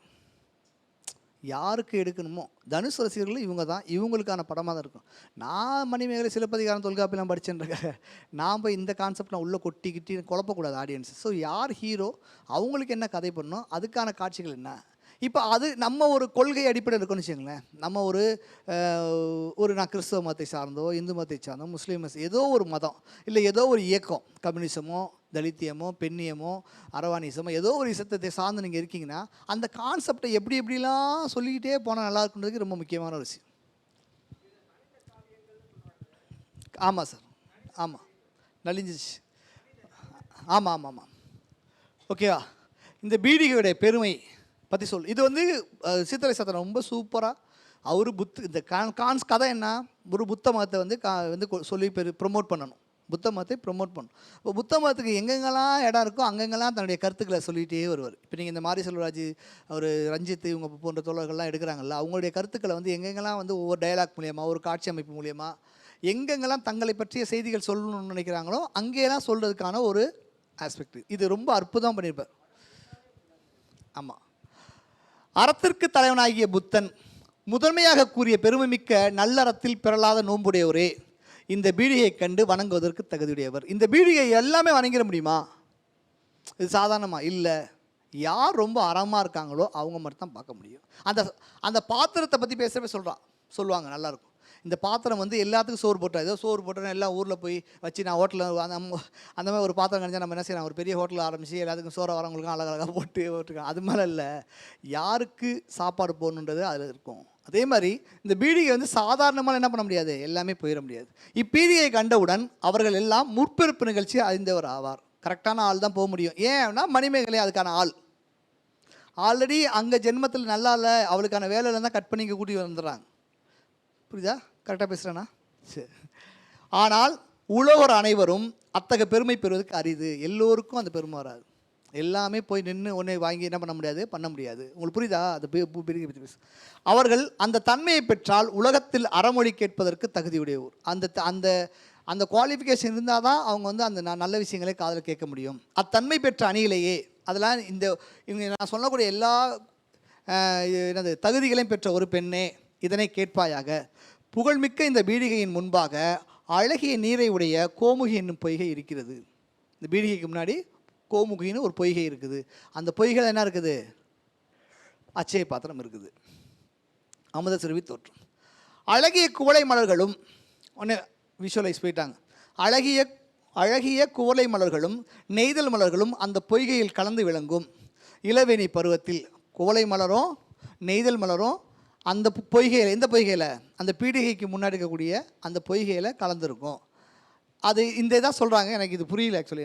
ஏன்னா எனக்கு இந்த கார்த்திகை அதெல்லாம் தெரியாதனால இதாக இருக்குது. அது எப்போ வரும் அப்படின்னா, ஞாயிறு இடபத்தில் உள்ள வைகாசி திங்களில் கார்த்திகையை முதலாக வைத்து எண்ணப்படுகின்ற 27 நாள் நட்சத்திரங்களில் 13 நட்சத்திரம் கழிந்த பின்னர் 27 13 போனிச்சா எவ்வளோ தெரியல, கரெக்ட்.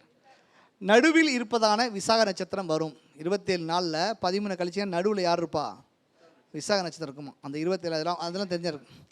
அத்தூய நிறைமதி நன்னாளில் அந்த விசாக நட்சத்திரம் வரக்கூடிய அந்த நன்னாவில் இப்பொய்கையில் ஆபுத்திரன் கையில் இருந்த அமுத சுரபி என்னும் பெருமையுடைய பாத்திரம் புத்ததேவனுடன் பொருந்தி தோன்றும்,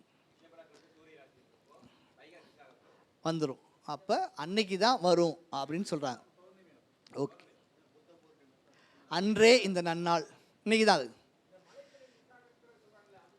கரெக்டு சார், கரெக்டு. அன்று தான் இந்த நன்னாள், அன்றே இந்த நன்னாள். இளங்கொடியே இப்போ சொன்னால 27 நட்சத்திரம் நடுவில் 13 கழிச்சு நடுவில் இருக்கக்கூடிய இன்றே அந்த நன்னாள், இப்பொழுதே அமுத சுரபி தோன்றும். நேரிழையே, வார்த்தையெல்லாம் பாருங்கள், நேரிழையே மெல்லியலே எப்படின்னு. இப்போ நானே வந்து ஒரு பண்பாட்டு மையமாக ஒன்று ஆரம்பித்து அதில் வந்து இந்த மாதிரி பேசுகிறதுக்கெலாம் அவங்கள காண்டாக்ட் பண்ணி கூட சொல்லலான்னு ஒரு பிளான் பண்ணி ஒரு பேர் யோசிக்கிறேன், வரவே மாட்டேங்குது.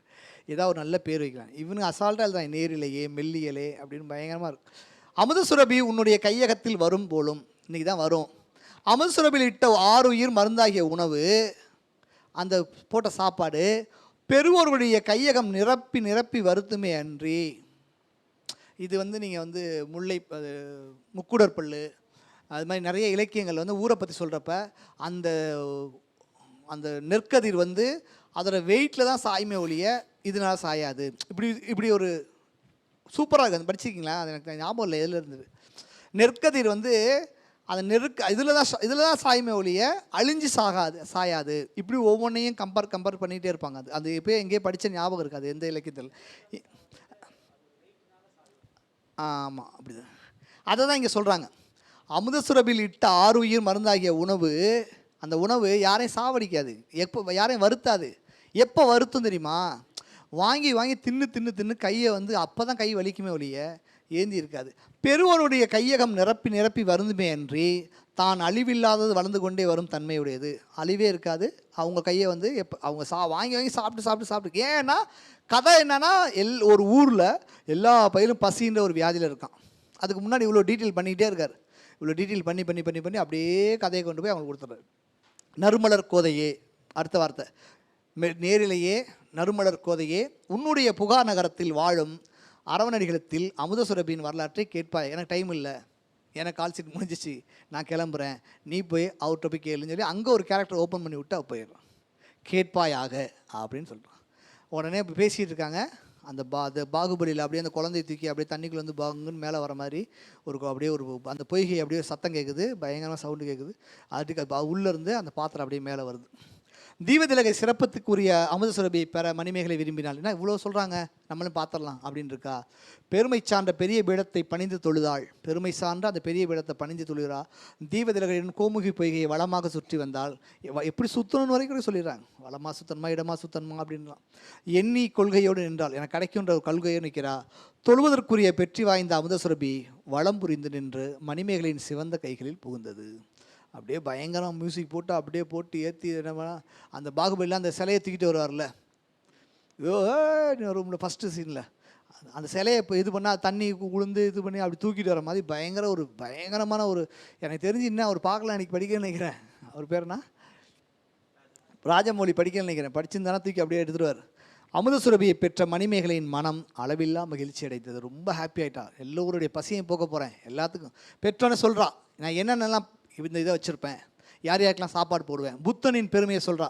மாறனை வென்ற வீரனே, தீய நெறிகளை கடும் பகையாக கருதி விலக்கியோனே, உலகோருக்கு அறப்பயன் உண்டாவதற்கு முயற்சி செய்யும் பெரியோனே. நீங்கள் எங்கேயாவது போய் யாருக்காவது ஒரு வரவேற்புரை ஒரு கடவுளை பற்றி எழுதணும், யாரையாவது பேசி எழுதணும்னா இந்த இதெல்லாம் எழுதி வச்சிங்க சூப்பராக இருக்கும். எப்படி எழுதணும், ஒருத்தரை புகழ்ந்து எப்படி எழுதணுன்றதுக்கான அற்புதமாக இருக்கும். மாறனை வென்ற வீரனே, யோசிச்சு பாருங்க. யாராவது ஒருத்தர் வந்து கெஸ்ட் வந்திருக்காரு, அவர் வச்சு இப்படிலாம் பேசினா எப்படி இருக்கும், அவருக்கு அப்படியே ஜில்ஜில்னு இருக்குமா இல்லையா, அது மாதிரி இருக்கும். மாறனை வென்ற வீரனே, தீய நெறிகளை கடும் பகையாக கருதி விலக்கியவனே. தீய நெறிகளை கடும் பகை நினச்சிடுவாராம்.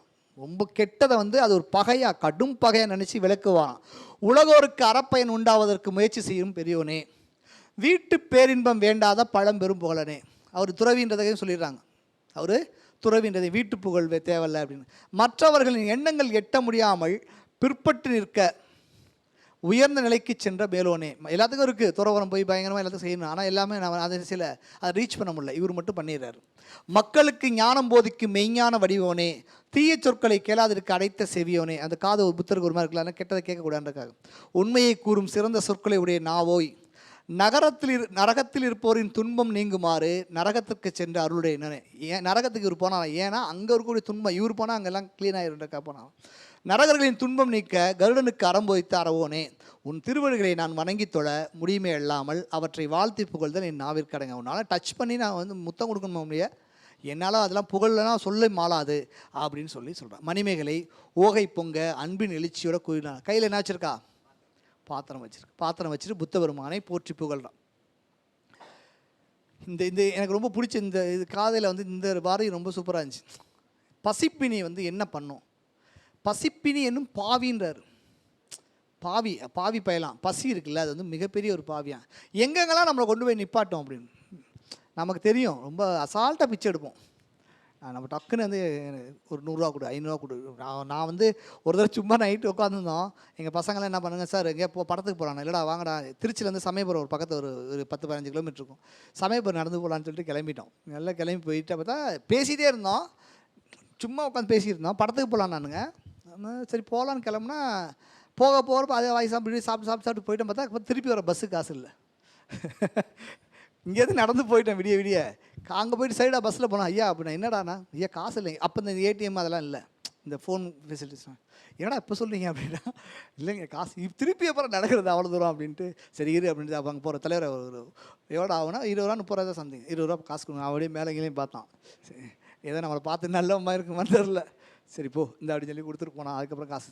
அது எவ்வளோ பெரிய ஆளாக இருந்தாலும் பசிப்பினி நம்மளை போய் நிப்பாட்டி வச்சு ரொம்ப அற்புதமாக எழுதியிருப்பார். பசி என்னும் பாவின்றார், பசி என்னும் நோயின்றார்.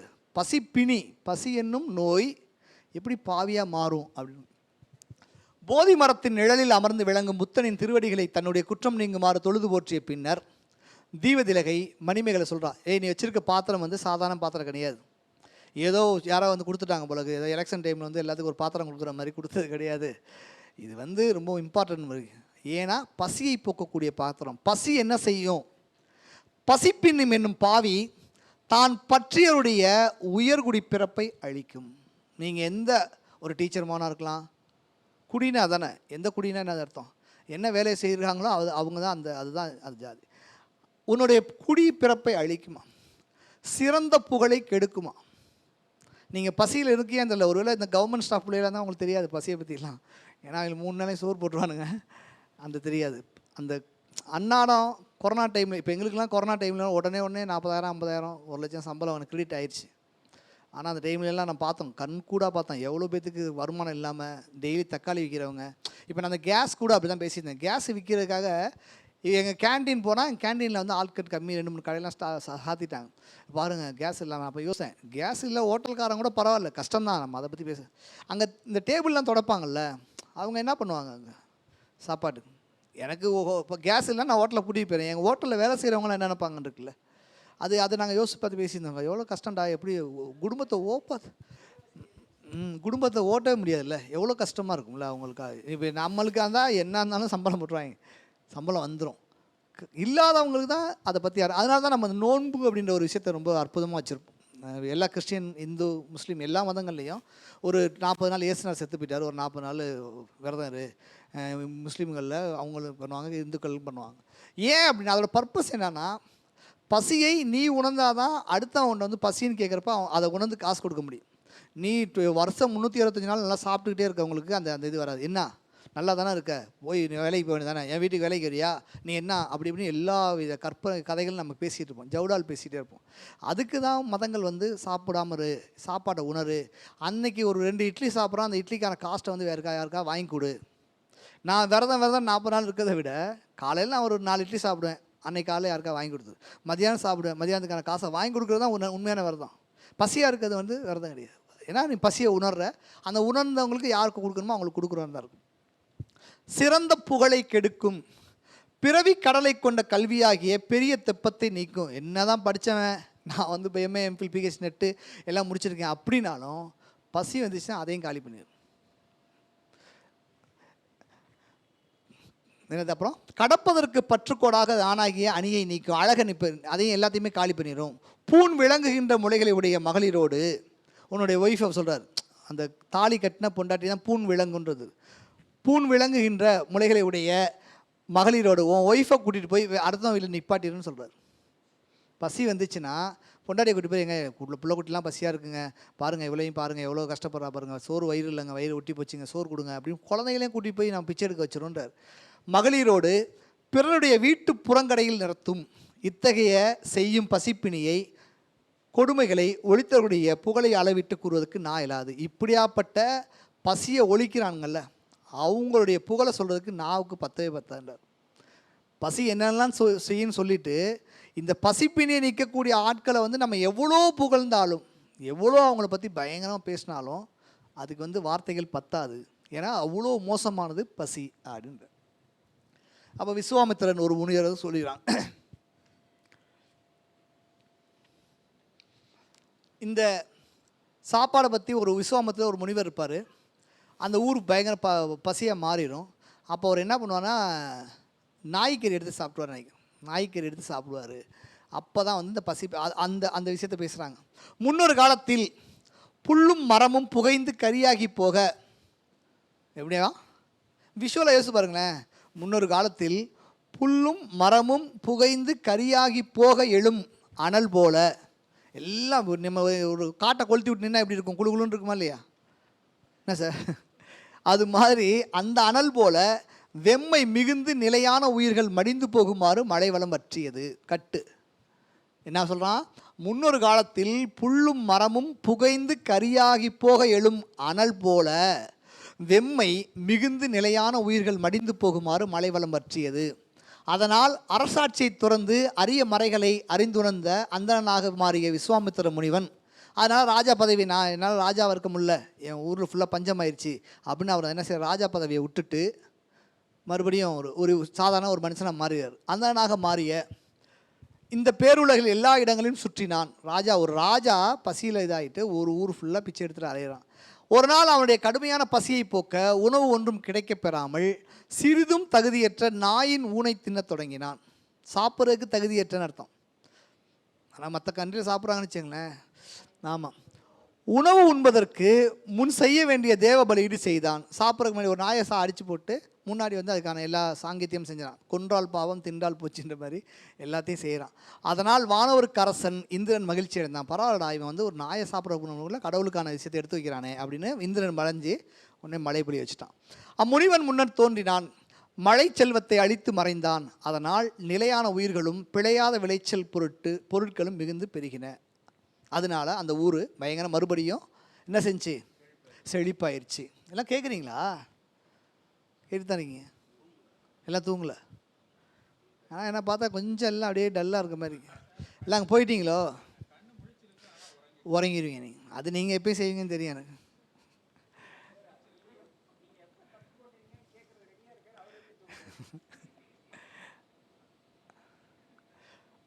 மழை வந்துருச்சு. மேலும் தங்களுடைய பொருள் வளத்தால், அந்த மழை வந்துருச்சு, இவன் நாய்கறியை சாப்பிட போனால் கடவுளுக்கு படைச்சான், இந்திரன் வந்து என்ன செஞ்சுட்டாங்க, பொருள் வளம் பெருகுனுச்சா என்ன ஆகும்? பொருள் வளத்தால் பசிப்பினியை நீக்கி கொள்ள வன்மையுடைய அல்லது உதவி செய்தோருக்கு கைமாறு செய்யும் வழிமுறைய செல்வருக்கு உணவு அளிக்கின்றவர்கள் அறத்தை விலை கூறி விற்கும் பண்புடையோர் ஆவர். எல்லாத்துக்கும் கொடுக்குறவங்க வந்து அறத்தை சொல்கிறவங்க. எவ்வற்றானும் தம்முடைய பசிப்பினியை நீக்க இயலாத வறியருடைய நீக்குவதற்குரிய பசியை களைவோரின் குறிப்பின் வழி நிற்பதே உலகின் உண்மையான நெறி. உலகத்தோட உண்மையான நெறி என்ன? நம்ம சொல்கிறோம்ல எது பாவம் அப்படின்னு நிறைய விஷயம் டீட்டெயில் பண்ணோம். உலகத்தில் உள்ள உண்மையான நெறி என்னென்னா அடுத்தவங்க பசியை போர்ப்பது மட்டும். அடுத்தவங்க பசியை போக்குறது. என்ன சார் 4000 ரூபா விற்கிறாங்க கேஸ், இப்போ போய் இப்படி சார் பண்ண, நேற்று தான் 4000 ரூபாய்க்கு வாங்கணும் ஒரு கேஸ் சிலிண்டர் ஒன்று. உலகின் உண்மையான நெறியான வாழ்க்கையாகும். எவற்றானும் தம்முடைய பசிப்பினை நீக்க இயலாத வறியருடைய, அவங்க பசியை அவங்களே நீக்க முடியாமல் இருக்கப்ப நீக்குவதற்குரிய பசி களைவோரின் குறிப்பின் வழி நிற்பதே என்னது உண்மையான நெறி. யார் பக்கம் நிற்க வேண்டும் அப்படின்னு ஒரு கான்செப்ட் இருக்குல்ல, ஒரு விஷயம் சொல்லுவார்ல, யார் பக்கம் நிற்கணும், யார் பக்கம் நிற்கணும், யார் பாதிக்கப்படுறாங்களோ அவங்க பக்கம் நிற்கிறதா அப்படின்ற மாதிரி.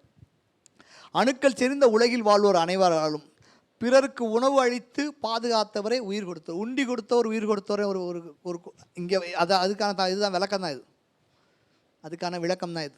உயிர் காக்கும் கொடைத்தரத்தை மேற்கொள், உயிரை காக்கக்கூடிய கொடையை, அடுத்தவங்க உயிரை காக்கக்கூடிய கொடையை மேற்கொள், சிறந்த அறிவு பெற்றவளாய் கலக்கமில்லா நலத்தை செய். அவளுக்கு எல்லாம் சொல்கிறா, ஏ பாப்பா நீ வச்சுருக்க பாத்திரம் இவ்வளோ குவாலிட்டியானது, பசிப்பினியவு தான் முக்கியமானது, ஸோ நீ எல்லாத்துக்கும் சாப்பாடு போடு அப்படின்னு அவன் என்ன சொல்லியிருப்பா? சரிக்கா அப்படின்ட்டு போயிருப்பாள்.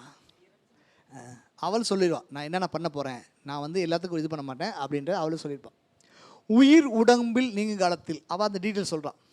நம்ம போன முன்னாடியே பார்த்துட்டோம் இந்த விஷயம். என்னென்னா நீங்கள் சாக போகிறீங்கன்னு வச்சுக்கோங்களேன், நீங்கள் சாக போகும் பொழுது என்ன நினச்சி சாகுறீங்களோ அதான் அடுத்த ஜென்மத்தில் பிறப்பீங்கன்ற கான்செப்டை சொல்கிறாங்க. ஓகே, இவன் வந்து ராகுலன் மனைவியாக லக்குமியாக இருக்கும் பொழுது இவங்க வந்து ஒருத்தவங்க சாப்பாடு கொடுக்குறப்ப ஒரு புத்தர் ஒரு சாமியார் வருவார்ல, அவருக்கு சாப்பாடு கொடுப்பாங்க. நான் வந்து உங்களுக்கு சாப்பாடு தரேங்க, ஞாபகம் இருக்கா அவங்களுக்கு? போன வாரமும் முந்தின வாரத்துக்கும் நடத்தணும். இவங்க ஹஸ்பண்ட் ஒய்ஃபாக தனியாக இருக்கும்பொழுது ஒருத்தன் வந்துடுவான், இவன் வந்து கடுப்பாக எவன் அடிக்க போவான், இருப்பா ஒரு சாமியார்னு சொல்லிட்டு உங்களுக்கு என்ன நான் சாப்பாடும் தண்ணியும் தரேன்னு சொல்லுவாள்ல, அந்த இவன் சாக போகிறப்ப அந்த சீன் வந்துட்டு போகணும். இது செம்ம மேட்ரு இதெல்லாம். நீங்கள் சாக போகிறப்ப நல்ல விஷயம் செஞ்சுருந்தீங்களா, நல்ல விஷயம் செஞ்சுருந்தாதான் அது ஞாபகத்துக்கு வரும். எவ்வளோ நுணுக்கமான விஷயங்களை கோட் பண்ணாங்க பாருங்களேன். நான் சோறு கொடுத்துருக்கப்ப பாம்பு கொத்தி சாகலை, சோறு கொடுத்துட்ருக்கப்ப பாம்பு கொத்தி சாகலை, என்றைக்கோ ஒருத்தர் சோறு போட்டு தான் ஞாபகத்துக்கு வந்துட்டு போகுது. கட் பண்ணால் நான் அடுத்த ஜென்மத்துக்கு ஏதாவது சோறு போடுற மாதிரி இந்த பாத்திரம் கிடச்சிருக்குக்கா, இந்த பாத்திரத்தை வச்சு நான் எல்லாத்தையும் சோறு போடுவேன், நீ ஒன்றும் பயப்படாக்கான்னு சொல்கிறான் அந்த மேட்ரு. அது புரியுதா புரியலையா? இது என்ன சொல்ல வர்றாருன்னா, பெரும்பாலும் எல்லோருக்கும் நல்லது செய்யுங்கன்னு சொல்கிறது தான் கான்செப்ட். இவ்வளோ கதையும் ஏன் சொல்கிறாங்க, இவ்வளோ கேரக்டரை ஏன் உருவாக்குறாங்க, இந்த கேரக்டர் மூலிமா என்ன சொல்ல வராங்கன்னா, நீங்கள் இன்றைக்கி எனக்கு ட்ரெயின் டிக்கெட் நான் நைட்டு போட்டிருக்கேன், 11 மணிக்கு தெரியும், ஆனால் நம்ம எப்போ சாவோன்னு தெரியாதுல்ல. ட்ரெயின் வரும், பஸ்ஸு வரும், இப்போ வந்து கிளம்பி போயிடுவான்னு தெரியும், சாவு எப்போ இல்லை நான் வந்து 2068 தான் சாவேன் அப்படின்னா நம்ம நன்மை செய்கிற தள்ளி போடலாம். சாவு எப்போ வரும்னு தெரியாது. வெட்டி முறிக்கும் மரம் போல் காலத்தச்சன் உன்னை வெட்டி முறிப்பான், உன் பொண்டாட்டி பிள்ளைலாம் ஓரமாக நின்று பார்ப்பாங்கன்னு சொல்லி எழுதுறாரா இல்லையா பட்டினத்தார். அது மாதிரி எப்போ வேணாலும் சாவு வரும். சாவுக்காக வெயிட் பண்ணாமல் நல்லது செய்கிறதுக்கு நீங்கள் இப்போயே ஸ்டார்ட் பண்ணுங்க. ஒரு வேளை இப்போயே செத்துடலாம். அப்போ சாகும்போது நல்லது செஞ்சுருந்தா தான் அது ஞாபகத்துக்கு வரும். அது ஞாபகத்துக்கு வந்தால் தான் அடுத்த ஜென்மத்தில் உன் வாழ்க்கையை நல்லா ஓட்டுறதுக்கான உனக்கு பிறவு இருக்கும். நீ இப்போயே எல்லாத்தையும் கெட்டதாக செஞ்சுட்டு சாவுறப்பா, அப்பா அவனை எப்படி கத்தியில் குத்துனான்னு நினச்சிட்டு படுத்துறப்பனா அடுத்த ஜென்மத்தில் ஒரு கத்தியில் குத்துறவனா கொலகாரனாக தான் பிறக்கும், அடுத்த ஜென்மத்தில் அசிங்கமாக தான் பிறக்கும். ஒரு மத கருத்துக்கள் ஒரு மனிதனுடைய பண்பை எவ்வளோ அழகாக வந்து நேர்த்தியாக வைக்குதுன்றது இது காரணம். இவர் சும்மா ஒரு கேரக்டர் ஓப்பன் பண்ணாங்க, இங்கே ஒரு கேரக்டர் ஓப்பன் பண்ணாங்க, கான்செப்ட் என்னன்னா பசிப்பினியை போக்கும். அப்புறமேட்டு ஒரு ஐடியா வருது, சரி நான் நல்லது செய்கிறேன், நல்லது நான் எது அப்படின்னா அதுக்கு முன்னாடி டீட்டெயில் சொல்கிறாங்க. பசிப்பினியை போக்குவது தான், தன்னாலே தான் பசியை போக்க முடியாத ஒரு மனுஷன் இருக்கானா அவன் பசியை போய் நீ போக்குறனா அதுதான் உலகத்திலே மிக முக்கியமான ஒரு அறமான வாழ்க்கை அப்படின்ற ஒரு உயர்ந்த நோக்கத்தை சொல்கிறாங்க. இது தெரிஞ்சு நீங்கள் மாதம் 30 நாளும் தானம் பண்ணாலும் நல்ல விஷயந்தான். மாதம் 30 நாள் ஒரு நாள் தானம் பண்ணால் நல்ல விஷயந்தான். நீங்கள் சாகிறப்ப ஞாபகம் வச்சுக்கோங்க, நல்ல கான்செப்ட். ஒரே ஒரு நாள் நன்மை செஞ்சுட்டு அந்த சாகுறப்ப அதை மாதிரி நினச்சிட்டு பார்த்தீங்கன்னா அடுத்த ஜென்மத்தில் நம்ம அந்த இதெல்லாம் பிறந்துருவோம் அப்படின்னு. என்ன சார் கரெக்ட்? சரி, நீங்கள் செஞ்ச நன்மை சொல்லுங்கள். இது வரைக்கும் நீங்கள் யாருக்கு நல்லா செஞ்சு போய் பேசுங்க. அமாவாசை அன்னைக்கு அவுத்திக்கிற மாட்டுக்கு வச்சு. சரி, நீங்கள் சொல்லுங்கள் என்ன செஞ்சுருக்கீங்க இது வரைக்கும். சரி, அதெல்லாம் விடுங்க, அவரை சொல்லுங்கள். நீங்கள் சொல்லுங்கள். நான் டெய்லி ஒவ்வொரு நைட்டில் வந்து ஒரு பைக்கில் வந்து போடுறாங்களே, நான் நிறைய இடங்களை பார்த்துருக்கேன்.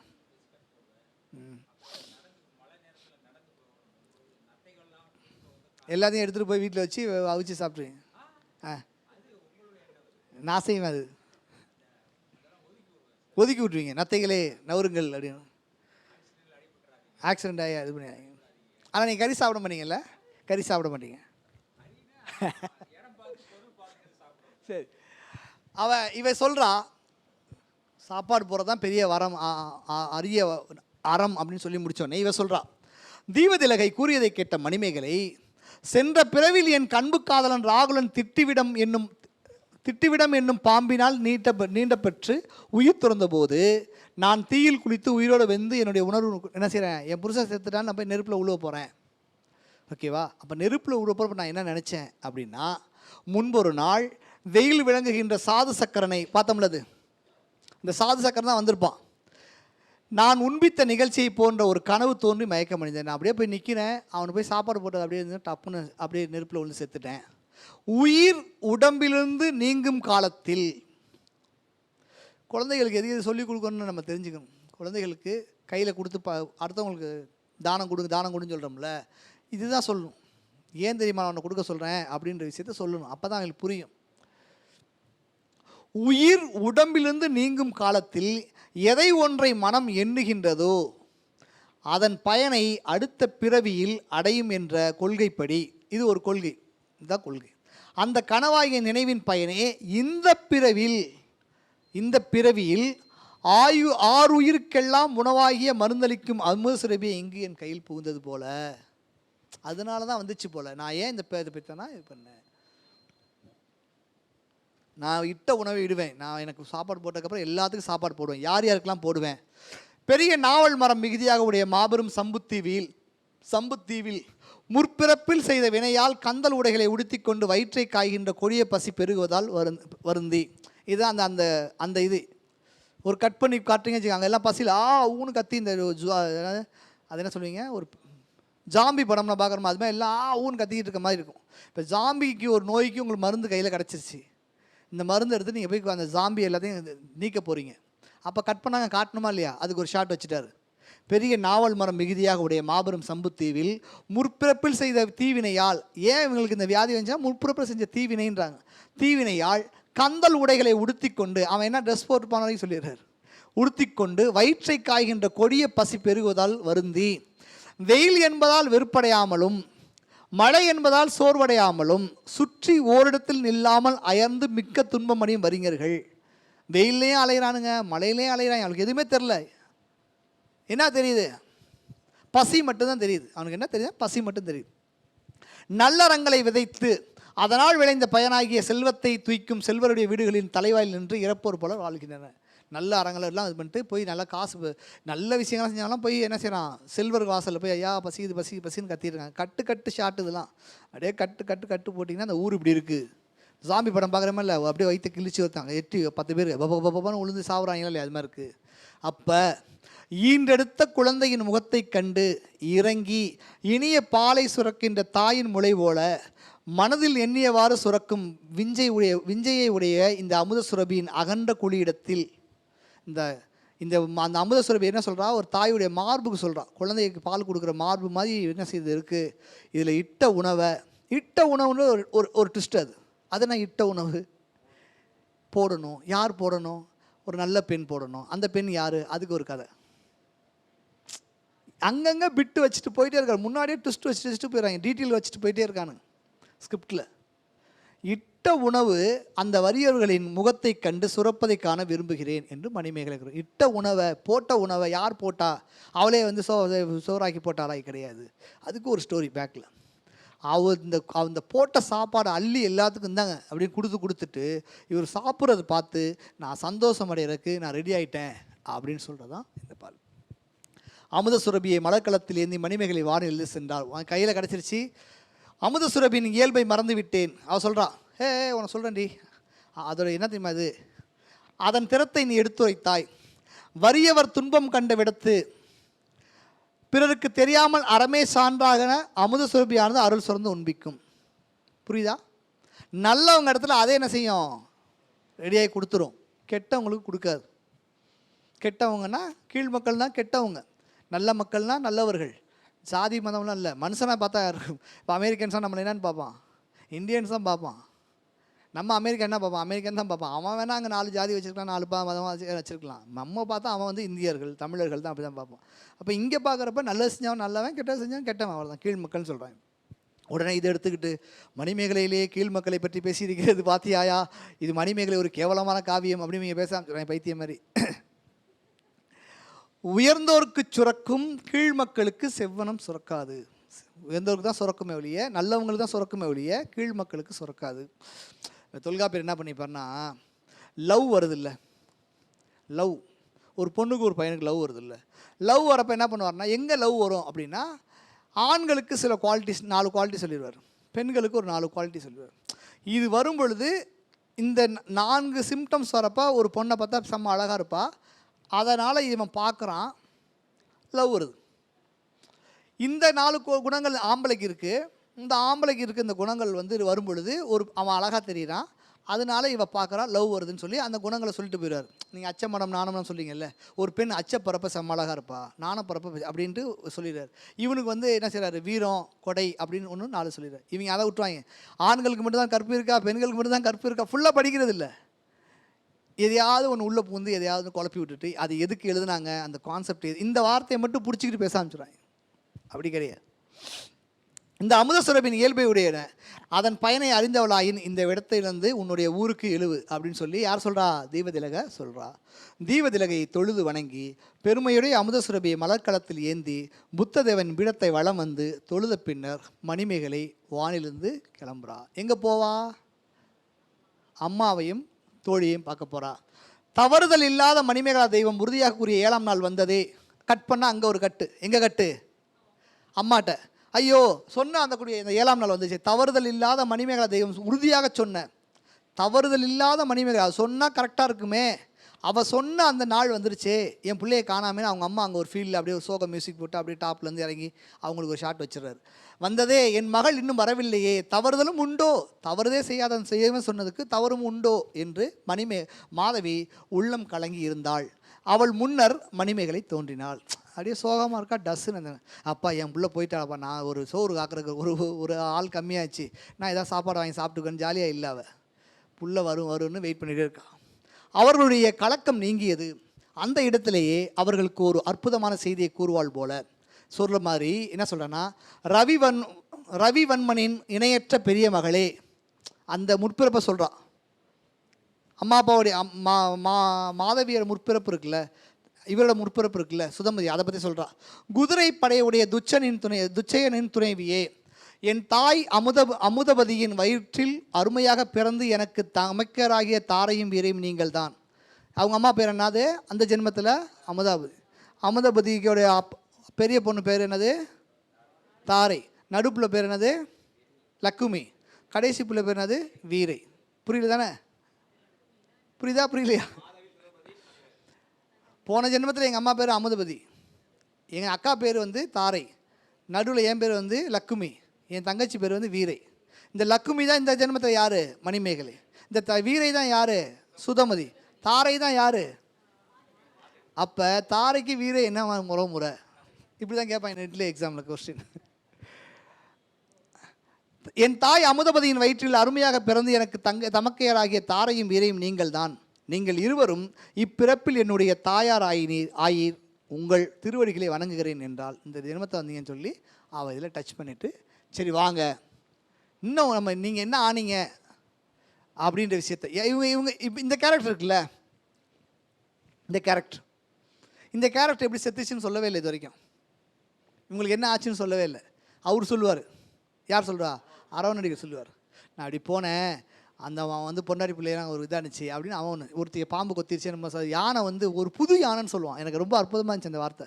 ஒரு புது யானை வந்து என் ஒய்ஃபை வந்து இந்த பொண்ணை காலி பண்ணிடுச்சு, அதை கேட்டு இவளும் நெருப்பில் விழுந்து செத்து போயிட்டா அப்படி வரும்பிட்டு இருக்க மாதிரி அந்த கதையை அங்கே எந்த கதைக்குமே லீடு இல்லாமல் இருக்கவே இருக்காது.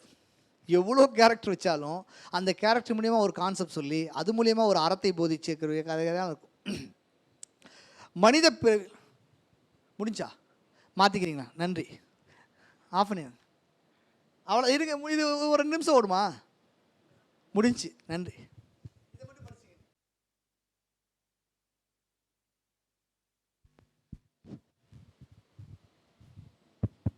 இப்போ என் வீடியோ நீங்கள் பார்க்குறீங்களா? போன வாரம்லாம் ஒரு 2 மணி நேரம் 3 மணி நேரம் வீடியோ நினைக்கிறேன் இல்லை, 2.5 மணி நேரமோ வீடியோ பார்க்க.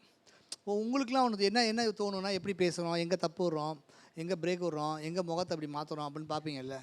என் ஒய்ஃப் என்ன தெரியுங்க சொல்கிறா, நீ எப்படி 2 மணி நேரம் மைக் அப்படியே பிடிச்சிட்டே நிற்கிற, பாவமாக இல்லையா உனக்கு? அதான் பெண்கள். நம்ம ஒரு பார்வையில் பார்ப்போம், அவங்க ஒரு பார்வையில் பார்ப்போம். நீங்கள் என்றைக்கா யோசிங்க அப்படி பாருங்க. ஏன்னா நீங்கள் முன் ஜென்மத்தை என் மனைவி இல்லை. நீங்கள் போயிடுச்சு. டிரைவர் ஸ்டேரிங் பிடிச்சி ஓட்டிகிட்டே இருக்கான். ஒரு வீட்டில் ஒரு 5 பேர் இருந்தாங்க. ஒருத்தங்க 5 தோசை ஊற்றுறோம்னா 5 25, காலை 25 தோசை, மதியானம் 25 தோசை, அதே மாதத்துக்கு வச்சா 35 15. அந்த கதையெல்லாம் கேட்கல. சரி, என்ன சொல்கிறா? நீங்கள் வாங்கன்னு சொல்கிறா. ஓகே. நீவிர் இருவரும் இப்பிறவில் என்னுடைய தாயாரானே உங்களை திருவிழா வணங்குறேன்னு சொல்லிட்டு மனித பிறவியில் தீவினைகளை அறுக்கவல்ல சிறந்த தவம் உமக்கு அமைவதாக. எப்படி வாழ்த்துறாங்க பாருங்க. நல்லாரு அப்படின்னு சொல்கிறத விட மனித ஜென்மத்தில் தீவினைகளை அறக்கவல்ல உள்ள அந்த பவர் ஒன்று கிடைக்கட்டும்.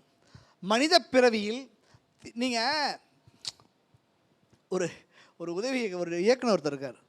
அவர் கூட டீ சாப்பிட போயிருந்தோம். இந்த இரும்பு குதிரைன்னு படத்தோட டைரக்டர்.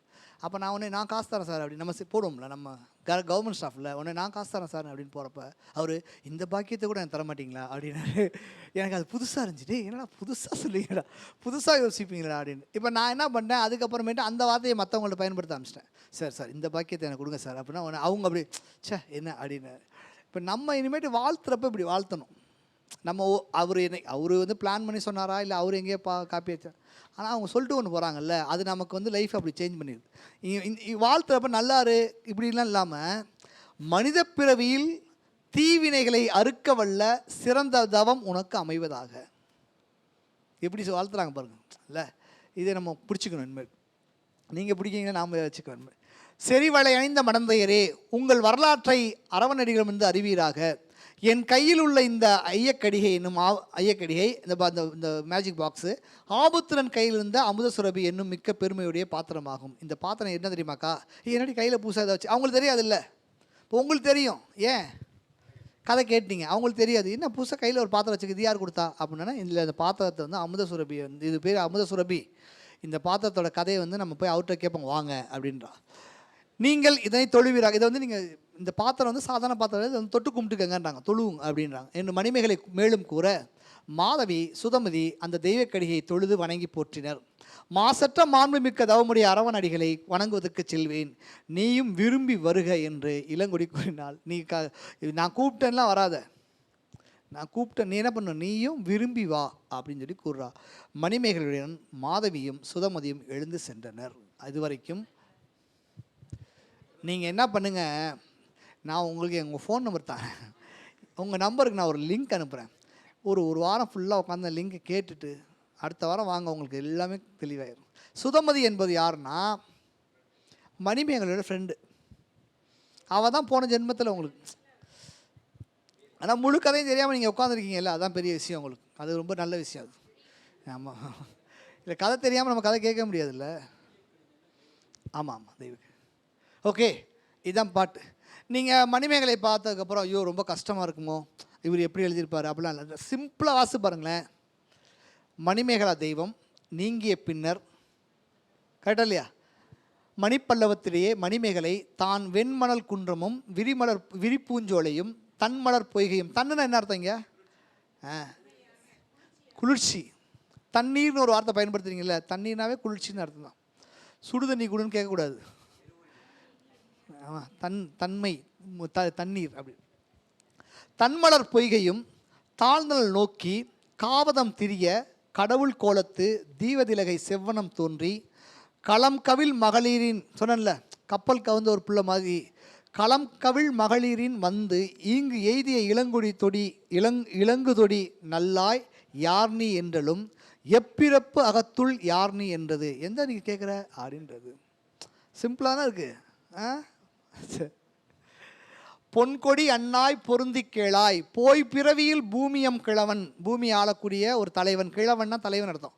ராகுலன் மனையான் லக்குமி என்னுடைய பேரு. ஆயபிறவியில், ஆயபிறனது இந்த பிறவியில் ஆடல் அம்கணிகை மாதவி என்ற மணிமேகலை யான். என் பெயர் தெய்வம் இங்கு என கொணர. என் பெயர் தெய்வம் தான். என் பெயர் என்னது? மணிமேகலா தெய்வம் கொணர. இம் மண் பெரும் பீடிகை என் பிறப்பு உணர்ந்தேன். இங்கு என் வரவு இது. நான் சொல்லிட்டேன் என்னை பற்றி. இங்கு எய்திய பயன் இது. அதனால நான் நான் யாருன்னு சொல்லிட்டேன். பூங்கொடி அண்ணாய் நீ யார், உன்னை பற்றி சொல்றி அப்படின்னு கேட்குறான். இப்போ யார் பேசுகிறா? இது மணிமேகலை பேசுகிறது. என்றாலும் ஆயிலை தன் பிறப்பு அறிந்தமை அறிந்த, அவளோட பிறப்பை அறிஞ்சிட்டாவ யார்? தீவதிலகை. ஓகே, இப்போ பெரிய ஆளாக தான் இருப்பா போல, ஏன்னா சாதாரணமாக இங்கெல்லாம் வர முடியாதுன்னு தெரிஞ்சு தீவதிலகை செவ்வண்ணம் முறைக்கும் இங்கு இதன் அயல் அகத்து ரத்தினத்து தீவத்து. ஏன்னா ரத்தின தீவத்தில் இருக்கு. அங்கே என்ன இருக்குது? சம்பத்து சம்பந்து ஓங்கு உயர். ஓங்குன பெரிய, ஓங்கி உயர்ந்த. சம்பத்து உச்சி மீமிசை அரவிய கிழவோன் அடியினை ஆகிய பிற அந்த அந்த அந்த புத்தருடைய அந்த அடியில் நீங்கள் போனவங்களுக்கு என்ன நடக்குன்னா, பிறவி என்னும் பெருங்கடல் விடுவும் அரவி நாவாய் ஆங்கு உளது ஆதலின் தொழுது வளம் கொண்டு வந்தேன். இங்கு இப்பழுதியில் காட்சி இந்த நல்மணி பீடிகை தேவர்கோன் ஏவலின். தேவர்கோன்னா யார்? இந்திரன். அவருடைய ஏவல்னால காவல் பூண்டேன் தீவதிலகை என் பேர் இதுவே கேள். சிம்பிளாக இருக்குல்ல? இப்போ அடுத்த சாப்டருக்கான பாட்டை முதல் நான் இப்போ வாசிப்பேன். நீங்கள் இப்போ வாசித்து எனக்கு விளக்க சொல்லணும். தருமத்தலைவன் தலைமையின் உரைத்த பெருமைசால் நல்லறம் பெறலா நோம்பினர் கண்டு கைத்தழுவோர் கண்டதன் பின்னர். இந்த பீடிகை பார்த்ததுக்கு பிறகு அதை பார்த்து வணங்கினதுக்கு பின்னாடி பண்டை பிறவியர் ஆகுவர் பைந்தொடி அரியர் உலகத்து ஆங்கு அவருக்கு அறமொழி உரியது உலகத்து ஒருதலையாக ஆங்கனம் ஆகிய அணியிலை இது கேள். இங்கே சார் காப்பி வந்துருச்சா? இங்கு இப்பெரும் பெயர் பீடிகை முன்னது மாமலர் குவளையும் நெய்தலும் மயங்கிய கோமுகி என்னும் கழுநீர் இளஞ்சி. சொல்ல மாதிரி பொய்கைக்கு முன்னாடி ஒரு கோமுகி இருக்குது எல்லாத்துக்கும். ஓகே, நீரோடை. இறுதி இளவேனில் எரிகதிர் இடபத்து ஒருபதின் மேலும் ஒரு மூன்று சென்ற பின் அப்படின்னு இந்த பாட்டு ஃபுல்லாக நீங்கள் வாசிங்கன்னா ரொம்ப சிம்பிளாக இருக்கும். காஃபி சாப்பிட்டு வாங்க, அடுத்த சாப்பிட்டு பார்த்துட்டு போயிடலாம். நன்றி தலைவா. அதை ஆஃப் பண்ணிங்க தலைவா. காஃபி வச்சுருக்காங்க, சாப்பிட்டு வந்தோம். அரவணர் தொழுத காதை. நீ எல்லாமே போய் அங்கே கேட்டுக்கன்னு சொல்கிறாங்க. போலாமா சார்? இன்றைக்கி நம்ம பார்க்க போகிறது வீடியோக்காக அரவணர் தொழுத காதை. இந்த காதை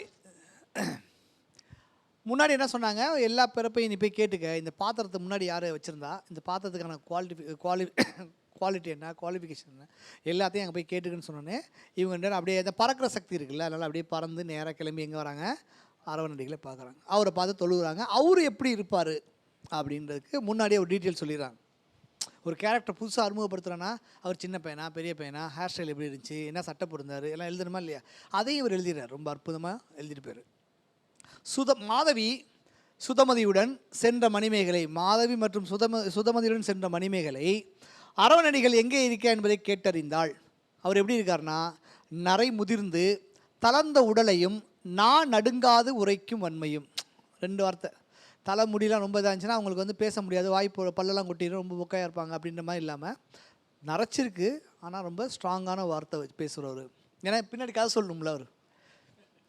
கதை சொல்லும்ல பபனா நல்லா இருக்காதுல்ல, அதுக்காக அதை சும்மா சூப்பராக சொல்லிடுறாரு.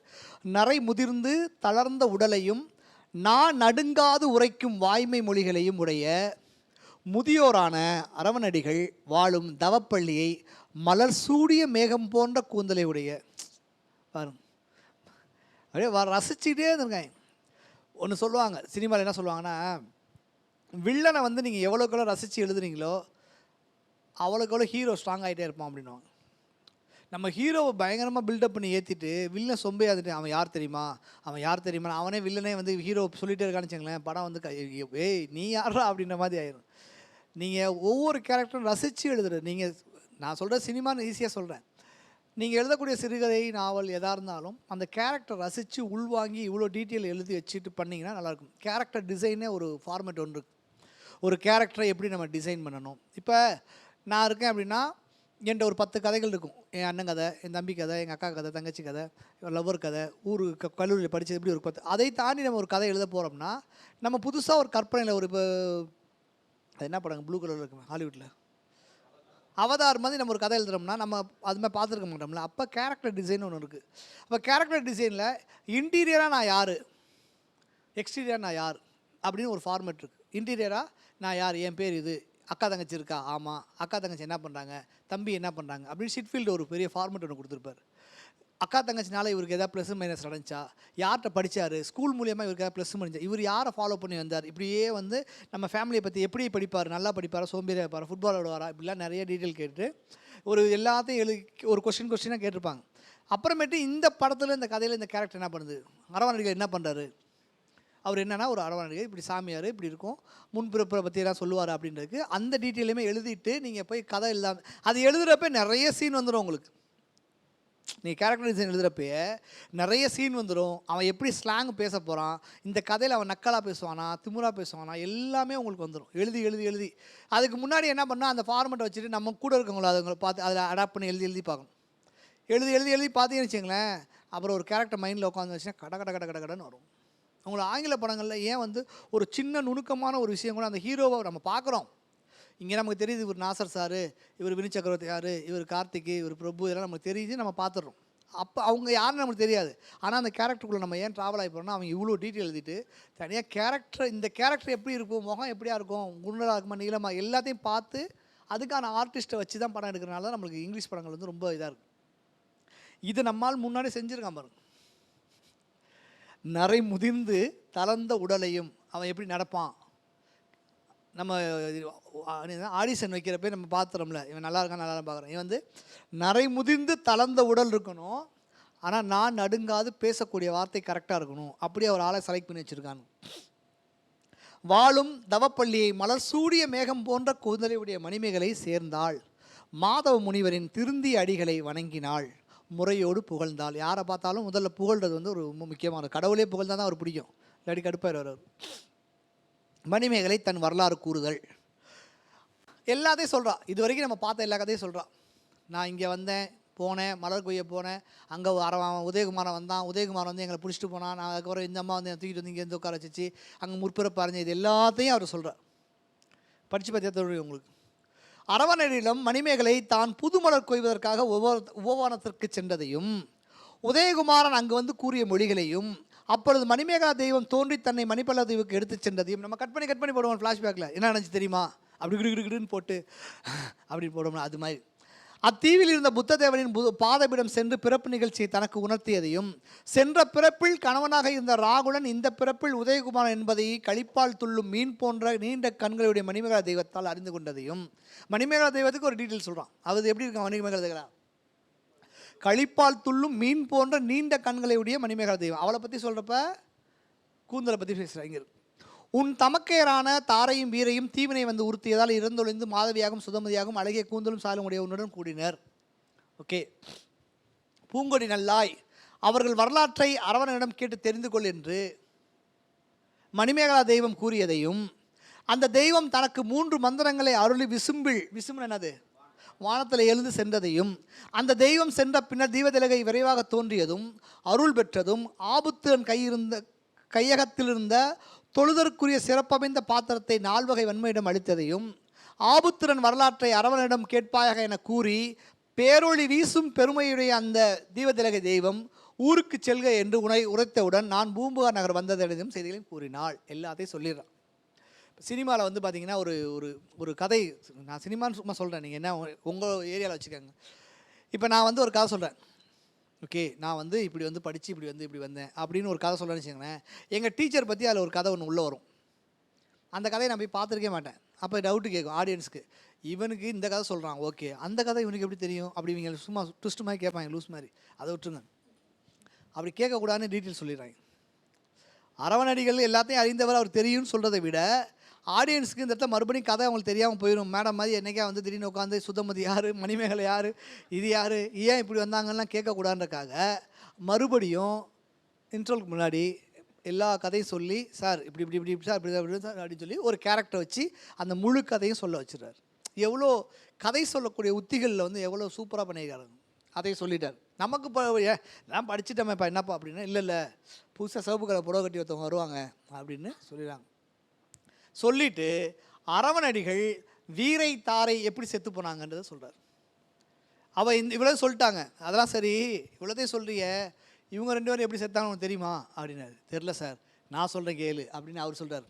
மணிமேகலை கூறிய செய்திகளை செவிமடுத்த அரவணடிகள் குறைவில்லாத மேன்மேலும் பெருகும் பேரின்பம் அடைந்தார். அப்படியே பார்த்துட்டு பரவாயில்ல, எல்லாமே இவளுக்கு தெரிஞ்சிருச்சு, முப்பிறப்பு அடைஞ்சிட்டா பாத்திரத்தை வாங்கக்கூடிய குவாலிஃபையாக ஆகிட்டாவ. இந்த விஷயம் சொல்லணும்னு வச்சுக்கோ, அம்மா உனக்கு எப்படி வச்சு உனக்கு ஒன்றுமே தெரியலையே, நீ எப்படி இந்த டிகிரி வாங்கணும்னு கேட்பானுங்களா இல்லையா, அது மாதிரி ஆயிரும். பொன்வளை அணிந்த பாவாய் நல் இயல்புகள் சிறப்புடன் உனக்கு வாய்ப்பதாக மாதவி சுதமதி வரலாற்றை கூறுகிறேன், நீ கேட்டு சொல்லு. நீ இவ்வளோ கதை சொன்னியா, நான் சொல்கிறேன் அப்படின்னு. உன்னிடம் பெருமை சார்ந்த குலதெய்வம் எடுத்துரைத்த அந்த நாளில் சென்றதல்லாமல் பல நாட்கள் கழிந்து பிரிதோர் நாளிலும் தீய வினைகளை நீக்கும் புத்ததேவனின் இணையற்ற திருவடிகள் பொருந்திய பாத பங்கைய மலையை தொலைச் சென்றேன். முன்னாடியே சொல்லியிருப்பார், இது பாத பங்கையமலேருந்து வரேன் நான் அரவணடிகள்னு அந்த கதையை சொல்லிப்பார், நம்ம பார்த்தோம். அது மேட்டர் இல்லை. தொழுது வணங்கி திரும்பும் பொழுது, கடவுளை போய் பார்த்து நான் போய் சாமி கும்பிட்டு வெளியே வரப்போ, சச்சய நகரத்தை ஆளும் வீர கடல் அணிந்த துச்சயன் மன்னனை ஒரு பூஞ்சோலையில் கண்டேன். துச்சயன் யார் அவன்? அவன் அமுதபதியுடைய இவன் நினைக்கிறேன். மிகப்பெரிய படையுடைய மன்னனே, அவன் சாதாரண ஆள்னு சொல்ல, மன்னனை பற்றி பேசுகிறப்ப மிகப்பெரிய படையுடைய மன்னனே, நீயும் நின் தேவியரும் நலமா என்று வினாவினேன். என்ன கேட்குறாரு? யார்கிட்ட கேட்குறா? அரவணடிகள் துச்சேன் கேட்குறாரு. என்னப்பா நல்லா இருக்கியாப்பா, படைகள்லாம் எப்படி இருக்குது, சாப்பிட்டியான்னு கேட்க முடியாது ராஜாட்ட போய்.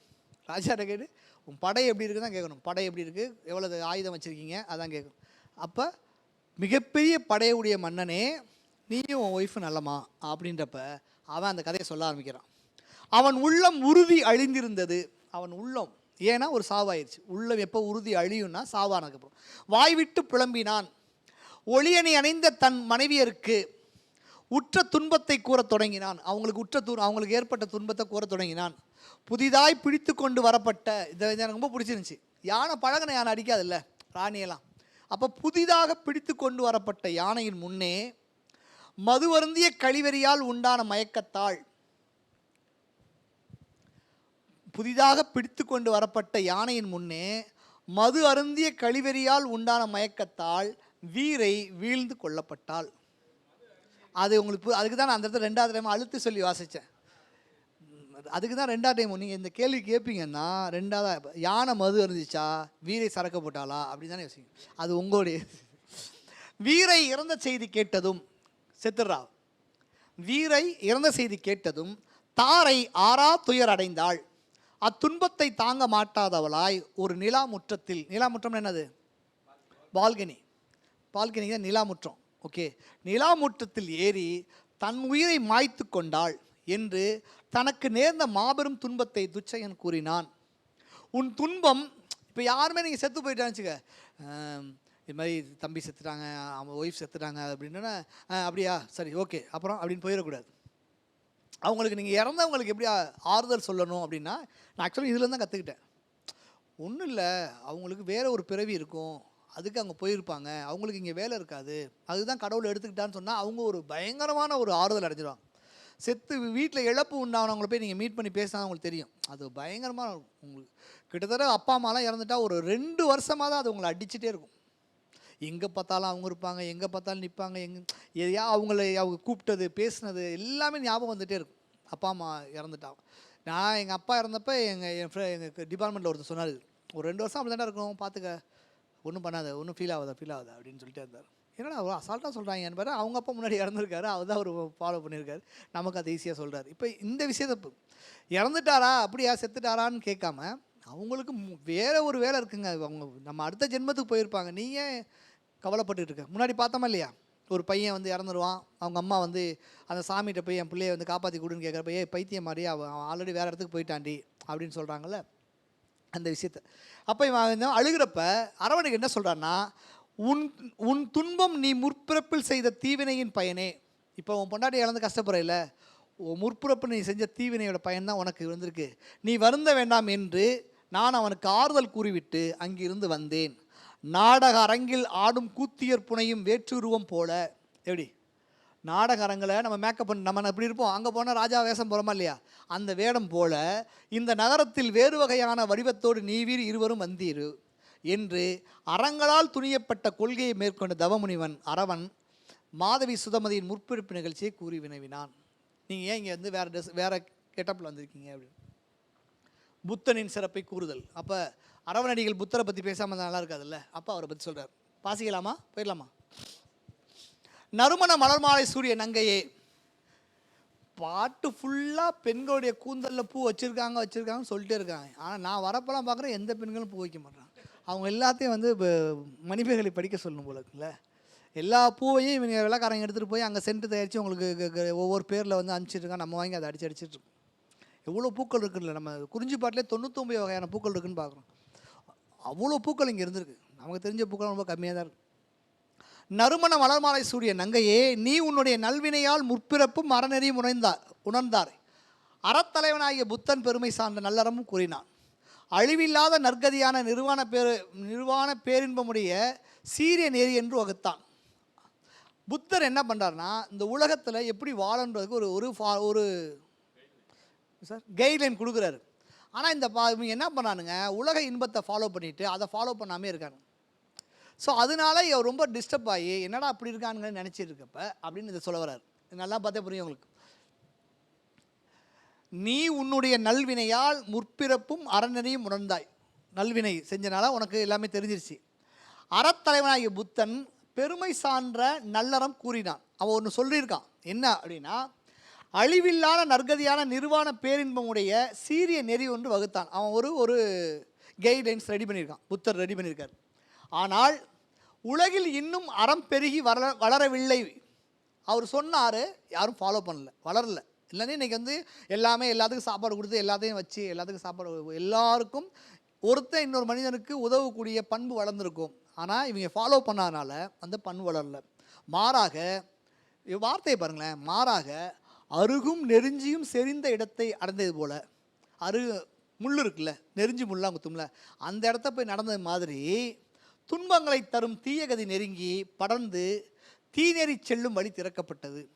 அதை ஃபாலோ பண்ணனால நமக்கு ஒரு முள்ளு உள்ள ஏரியாவில் நடக்கிற மாதிரி தீய நெறி தான் என்ன செய்யுது. இங்கே வந்து உலகம் முழுக்க எல்லா மனிதர்கள் மத்தியிலையும் அடுத்தவன் எப்படா கெடுக்கலாம், அடுத்தவன் என்ன பண்ணிகிட்ருக்கான், அடுத்தவன் என்ன பண்ணிகிட்ருக்கான் அவனை பற்றியே சிந்திச்சு அதுக்கான பிரச்சனைகளை உழண்டு போய் வாழ்க்கையை வந்து இன்றைக்கான வாழ்க்கையை வாழாமே இருக்கானே அப்படின்னு சொல்கிறேன். அதனால் இவர் தான் கொடுத்த கைட்லைன்ஸ் வந்து இவங்க ஃபாலோ பண்ணலனால, அதனால் புத்த தேவனின் சீரிய நெறியில் செல்லாமல் உயிர்கள் எல்லாம் ஆறாவரித்து பிறந்து இறந்து வினை சுமக்கும் பொது நெறி கூற்றில் சென்றன. செங்கதின் ஞாயிற்று மண்டலத்தை குளிர்ச்சி பொருந்திய பனிப்படலம் மறைத்து விட்டால், வார்த்தையெல்லாம் பாருங்கள், செங்கதின் ஞாயிற்று மண்டலத்தை, சூரியனுடைய அந்த ஞாயிற்று மண்டலத்தை குளிர்ச்சி பொருந்திய பனிப்படலம் மறைச்சிருச்சுன்னா ஞாயிற்று மண்டலம் உள்ளது என்று உணர்ந்து தான் அறிய முடியும். அங்கே இருக்குன்னு தான் தெரியும். ஆனால் ஞாயிற்றை சிறிதேனும் தெளிவாக கண்டு அறிய முடியாது. ஃபுல்லாக நம்ம காலையில் வரோம்ல, டெல்லி குளிர்காலமாக தான் டெல்லியில் பார்த்தா ஃபுல்லாக இதாயிரும், சூரியன் இருக்கான்னு தெரியாது. அது மாதிரி அத்தகைய காட்சியை போன்றே அது மாதிரி தான் அறநெறியையும் தெளிவற்றதாக அமைந்தது. நம்ம சொல்லக்கூடிய நல்ல விஷயங்கள் எவன் மண்டையிலும் இப்போ ஏற மாட்டேங்குது. சிறிய சூப்பராக இந்த இந்த இந்த இது நல்லாயிருக்கும். ஒரு சிறிய இரும்பு கம்பி நுழைந்து ஏற்படுத்திய மணிகளின் துளியாகிய, மணி இருக்கா போடுறோமா, அதோடைய உள்ள ஹோல்ஸ் இருக்குல்ல, அது ஹோல்ஸ் எப்படி பண்ணாங்க, ஒரு இரும்பை காய்ச்சி உள்ளே குத்தி குத்தி குத்தி ஹோல்ஸ் யூஸ் பண்ணிப்பாங்க. என்னங்க இந்த மேடம் போட்டிருக்காங்கல்ல ஒரு மணி, அந்த மணி இருக்குல்ல, அந்த மணி என்ன பண்ணுவாங்க, ஒரு ஹோல்ஸ் போட்டுருப்பாங்க. அந்த மணி முழுக்க கடல் தண்ணியை கொண்டு போயிட முடியுமா? கொண்டு போக முடியாது. அதை சொல்கிறான், சிறிய கம்பி நுழைந்து ஏற்படுத்திய மணிகளின் துளையாகிய உள்ளிடத்தில் பெருங்கடல் நீர் முழுவதும் செல்லாது. பைபிளில் இருக்கும். என்னமோ ஒட்டகத்தில் காதில் ஊசியோட காதில் ஒட்டகம் நுழைய முடியுமான்ற மாதிரி ஒன்று சொல்லியிருப்பாங்க. அது மாதிரி நீர் முழுவதும் செல்லாது. ஆனால் அச்சிறிய துளையின் வழியே நீரானது சிறு துளிகளாக செல்லும். ஃபுல் தண்ணியும் போகாது, ஆனால் செய்யணும் ட்ராப்ஸ் ட்ராப்ஸாக போயிடும். அதை போலவே நல்லறமும் சிறிது சிறிதாக மக்களை கவர்ந்து அவர்களை நன்னறிப்படுத்தும் என்ற நம்பிக்கையுடன் நான் அறம் கூறி வருகிறேன். எவ்வளோ அழகு இல்லை?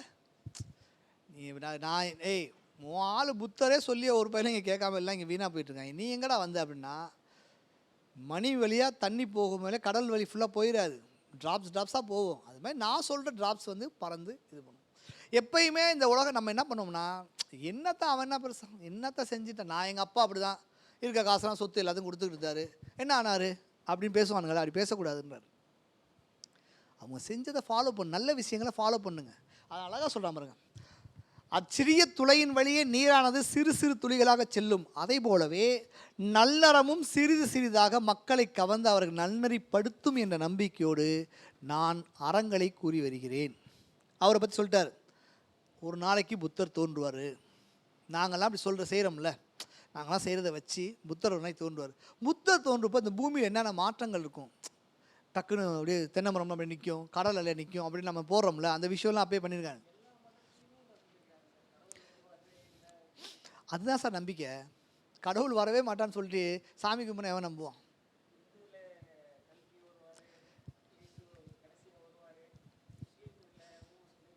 ஆமாம் சார், அதுதான் சார் சொல்கிறேன், அதான் நம்பிக்கை. அப்பா வருவார்னு எங்கள் ஒய்ஃப் சொல்லிட்டு இருப்பேன், என் ஒய்ஃப்ட்ட என் பசங்கள்கிட்ட, அப்பா வருவார்னு. அதான் நம்பிக்கை.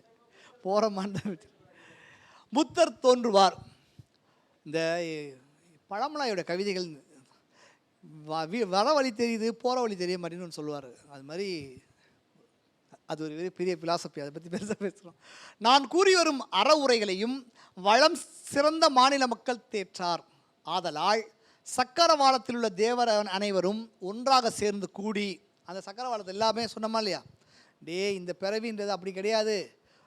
ஒவ்வொருத்தனும் அந்த அந்த அம்மா செத்து, ஒரு பையன் செத்து போய் அவங்க அம்மா புலம்பும்ல, அப்போ அந்த புலம்புறப்ப இல்லை உங்கள் சாமி சொன்ன விஷயங்கள்ல எல்லாமே திருப்பி வரும்னு சொல்லியிருக்கணும் அப்படின்றப்ப, இல்லை எல்லாம் வாங்கப்பா இந்த அம்மாவுக்கு சொல்லுங்கப்பா. ஆமாப்பா, உயிர் போனால் திருப்பிலாம் வராது, ராஜாவுக்கு உயிர் கொடுக்க எவ்வளோ பேர் இருக்காங்க, நீ என்ன பைத்தியமே பேசியிருக்கேன்னு சொல்லுவாங்களா, அதை சொல்கிறாரு.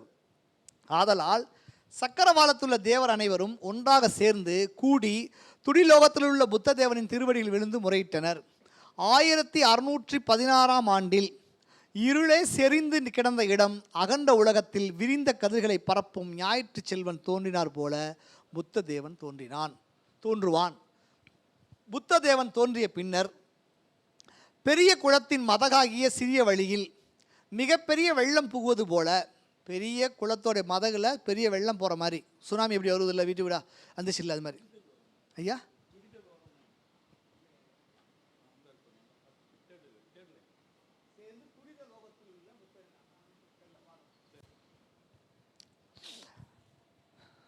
அந்த சக்கரவாள கோட்டத்தை சொல்கிறாங்க. அந்த துடினா ஒரு இசைக்கருவி, அந்த ஒரு யோகம், அந்த கல்றையில் அடிக்கக்கூடிய லோகம் நம்ம சொல்கிறாங்க. என்ன எங்கே பார்த்தோம்?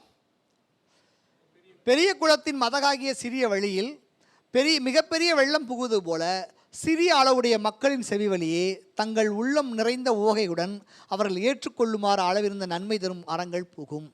அவர் உள்ளே வரும் பொழுது எல்லா மக்கள் காதலியும், கடவுள் சொல்லுவாங்களே, கிறிஸ்டியன் என்ன சொல்லுவாங்க, அவர் சொல்கிற மாதிரி நல்லவங்களாம் இங்கிட்டு இல்லைங்க, கெட்டவங்களாம் அங்கிட்டு போங்க அப்படிலாம் பிரித்து ஒரு அக்கௌண்ட்ஸ் நோட்டு வச்சு எவ்வளோ பேர் பாவம் செஞ்சோம் எல்லாத்தையும் எல்லாம் டாலி பண்ணமான்லாம் பார்ப்பாங்களா, அது மாதிரி. கதிரவன் தோன்றும் பொழுது அவனுடைய சுடர்விழும் ஒளியை காட்டும் சூரிய காந்தம் போல மக்கள் தம்முடைய கரிய இருள் செறிந்த உள்ளத்தின் கண் தங்கியிருக்கும் குற்றங்களை நீக்குவர். புத்தர் தோன்றோன்னே அவங்களுடைய பாவங்கள்லாம் நீங்கிரும். புத்த ஞாயிறு தோன்றும் பொழுது திங்களும் கதிரவனும் தீங்கிராமல் விளங்கும். ஓரிடத்தில் தங்குவதால் இல்லாத வானத்து நான்மீன்கள் முறைப்படி இயங்கும். மின்மின் ட்ராவல் ஆகி போயிட்டே இருக்குல்ல, அதெல்லாம் ஒரே மாதிரி இயங்கும் அப்படின்னா போலாமா? சரி. வானம் பொய்யாது மழை பெய்யும். புத்த தோன்றப்ப என்ன செய்ய, வானம் பொய்க்காது, மழை பெய்க்க வைக்கும். மாநிலம் வளம் சிறந்து விளங்கும். ஊனாளாகிய இந்த உடம்புடைய பிற உயிர்கள் துயரமடையாது. காற்று வளமாக சுழலும். இப்போ எப்படி சுழலுது காற்று? இப்போ காற்று எப்படி அடிக்கும்? இந்த சொல்கிறாங்க பாருங்க, பலமாக சுழலும்ன்றான். திசைகள் செழுமையுறும். நீர் செறிந்த பெரிய கடல் முத்து மணி முதலிய வளங்களை தரும். கறவை பசுக்கள் கண்டுகளை ஊட்டிய பின்னர் களம் நிறைந்து பால் சுரக்கும். கடவுள் வரும்பொழுது என்ன நடக்குன்னு பாருங்க, அப்படியே பால் புகு புகு புகு புகுன்னு பொங்கி. அதான் வேளாங்கல்ல கதை வராங்க போல, பால் செம்பில் பால் வச்சு ஒரு குழந்தை கொடுத்துச்சின்னு சொல்லி. சரி, கடலில் முத்து கொடுக்குமா, பால் கொடுக்குமா, அவள் எந்த உயிரும் இதாகாதான். காற்று இப்படி அடிக்குமா, திசைகள்லாம் செழுமையுறுமா, வானம் மழை பொழிஞ்சிட்டே இருக்குமா, மாநிலமே சிறந்து விளங்கும். கட்டு கட்டு கட்டு கட்டு கட்டு புத்தர் வரான்றப்ப பயங்கரமாக அடித்து போடுறீங்க. இன்றைக்கி நம்ம இதெல்லாம் விஷுவலாக பார்த்துட்டோம். வான் உயர்ந்த சோலையெல்லாம் டிஷ்ஷன் அப்படி நிற்கிது, அப்படி எனக்கு பாட்டு தலைவனா அப்படி நிற்கிது இல்லை, அந்த மாதிரி காட்சிகள் இதெல்லாம். பறவைகள் கனி முதலியவற்றை உண்டு இன்பம் துய்த்து தாம் வாழும் இடங்களை விட்டு நீங்காது. ஏன் பறவை ஒரு இடத்துலேருந்து ஒரு இடத்துக்கு போகுது? இங்கே சீசன் இல்லைன்னா அந்த சீசன் போயிடும். அது மாதிரி நடக்காது. விலங்கும் மக்களும் அச்சம் தரும் பக்கமே நீக்கும். விலங்குக்கும் மக்களுக்கும் இடையில் ஒரு பகை இருக்குல்ல, அந்த பகையே இல்லாமல் இருப்பாங்க. நரகரும் பேயும் கலக்கம் தரும் துன்பத்தை விட்டு ஒழிக்கும். எப்போல்லாம்? புத்தர் வரும்பொழுது. புத்தனுடைய அந்த புனித அடி எப்படி இருக்கும்? மக்கள் உயிர்கள் கூன் வடிவம், குறுகிய வடிவம், ஊமை பிறவி, செவிட்டு பிறவி, விலங்கு இயல்பு, அறியாமையால் மகிழ்ச்சி கொள்ளும் தன்மை ஆகிய பிறப்புகளை அடைய மாட்டார்கள். புத்தர் பிறக்கப்ப இந்த மாதிரியான கேரக்டர்ஸ் உள்ள குழந்தைகள்லாம் பிறக்காது அப்படின்னு சொல்கிறாங்க. என்னென்னமா? கூன், குறுகிய வடிவம், ஊமை, செவிடு, விலங்கு இயல்பு. சில பேர் வந்து இருப்பானுங்க அறியாமையால் மருட்சி பபான்னு இருக்குல்ல, மென்டலாக இருக்காங்க அந்த குழந்தைங்க, அதெல்லாம் இந்த மாதிரி பிறக்காது புத்தர் இருப்ப.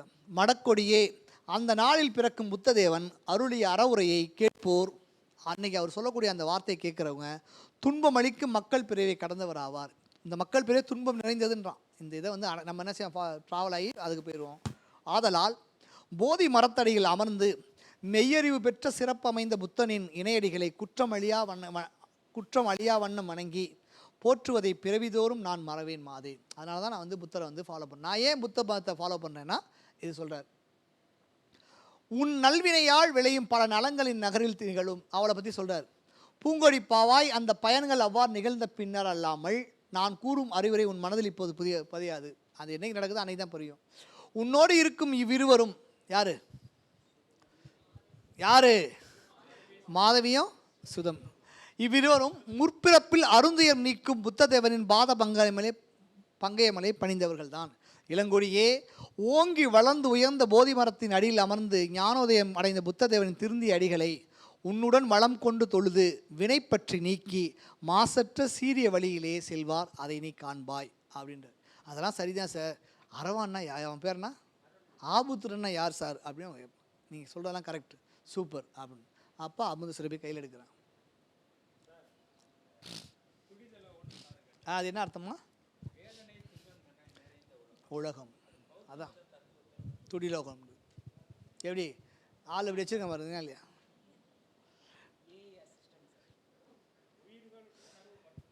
இப்போ அமுதசுரபை பற்றி பேசுகிறார். புத்ததேவனை பற்றி பேசிட்டாரு, அமுதசுரபை பற்றி பேசுகிறார். என்னன்னா, உயிர்களை பாதுகாக்கும் அருமருந்தியாகிய உணவை சுரக்கும் அமுதசுரபி என்னும் இந்த மாபெரும் பாத்திரத்தை நீ பெற்றிருக்கிறாய். உலகத்தை இவ்வளோ மக்கள் இருக்கும்போது எல்லாத்துக்குமே கிடைக்கல, இல்லை இவளுக்கு மட்டும் தான் கிடைச்சிருக்கு. மக்கள் தேவர் என்ற இரு சாராருக்கும் ஒத்த முடிவு உடைய பொது அறம் ஒன்று கூறுகிறேன். மக்களுக்கு தனியாக அறம், தேவர்களுக்கு கடவுள்களுக்கு தனியாக அறம்லாம் இல்லாமல் எல்லாத்துக்கும் ஒரு பொது அறம் கூறுறேன், ஒரு என்னது மாரல் சொல்கிறேன் அப்படின்னு சொல்கிறார். அவர்களுடைய பசிப்பினை தீர்ப்பாயாக. எல்லோருடைய பசிப்பினை தீர்க்கிறதான சாமிக்கும் என்னன்னா, கடவுள்கிட்ட போய் நம்ம என்ன பண்ணுறோம், கடவுளே அனுதின உணவு எனக்கு தா அப்படி தான் கேட்குறோம். மதியானம் சாப்பாடு கொடு, நல்லா கொஞ்சம் பிரியாணியை கொடுத்தா நல்லாயிருக்கும் அப்படி தான் கேட்குறோம். இப்போ எல்லோரும் சாப்பாடு தான் கேட்போம். அவர்களுடைய பசிப்பினையை தீர்ப்பாயாக. பேங்க்கில் வேலை செய்யப்போ நிறைய பேருக்கு லோன் கொடுத்து தீர்த்துருந்தால் பிரச்சனை இருந்திருக்காது. இதுவே நான் கூறும் அறநெறி. தேவருக்கும் மக்களுக்கும் உள்ள அறை என்னது? பசிப்பினை நீக்கிறதா. யாராவது வந்து பசின்னு கேட்டால் உங்களால் கொடுக்க முடிஞ்சதை கொடுங்கன்றதான் மேட்ரு என்ற அரவணடிகள் தவத்தோடு கூடிய பெரிய நல்ல அறத்தை கூறினார். இதை கேட்ட இளங்கொடி அணைய மணிமேகலை கொடிய தீயால் கொளுத்தியது போன்ற உயிர்களின் கடும்பசி அழியுமாறு அமுத சுரபியை கையில் எடுக்கிறார். அவள் அந்த பாத்திரத்தை கொடுக்கறதுக்கே இவ்வளோ பில்டப். அதனால நீ இந்த பாத்திரத்தை எடுமா அப்படின்னா நான் அப்படியே எடுக்கிறான். பார் அப்படின்னு எடுக்கிறான். அது பாடல்.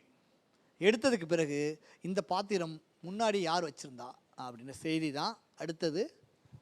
ஆபுத்திரன். அந்த ஆபுத்திரன் என்பவன் யார், அவன் எப்படிப்பட்டவன், அவன்கிட்ட எப்படி இந்த பாத்திரம் வந்துச்சு அப்படின்ற செய்திகள்லாம் அடுத்த வாரங்களில் கேட்கலாம்.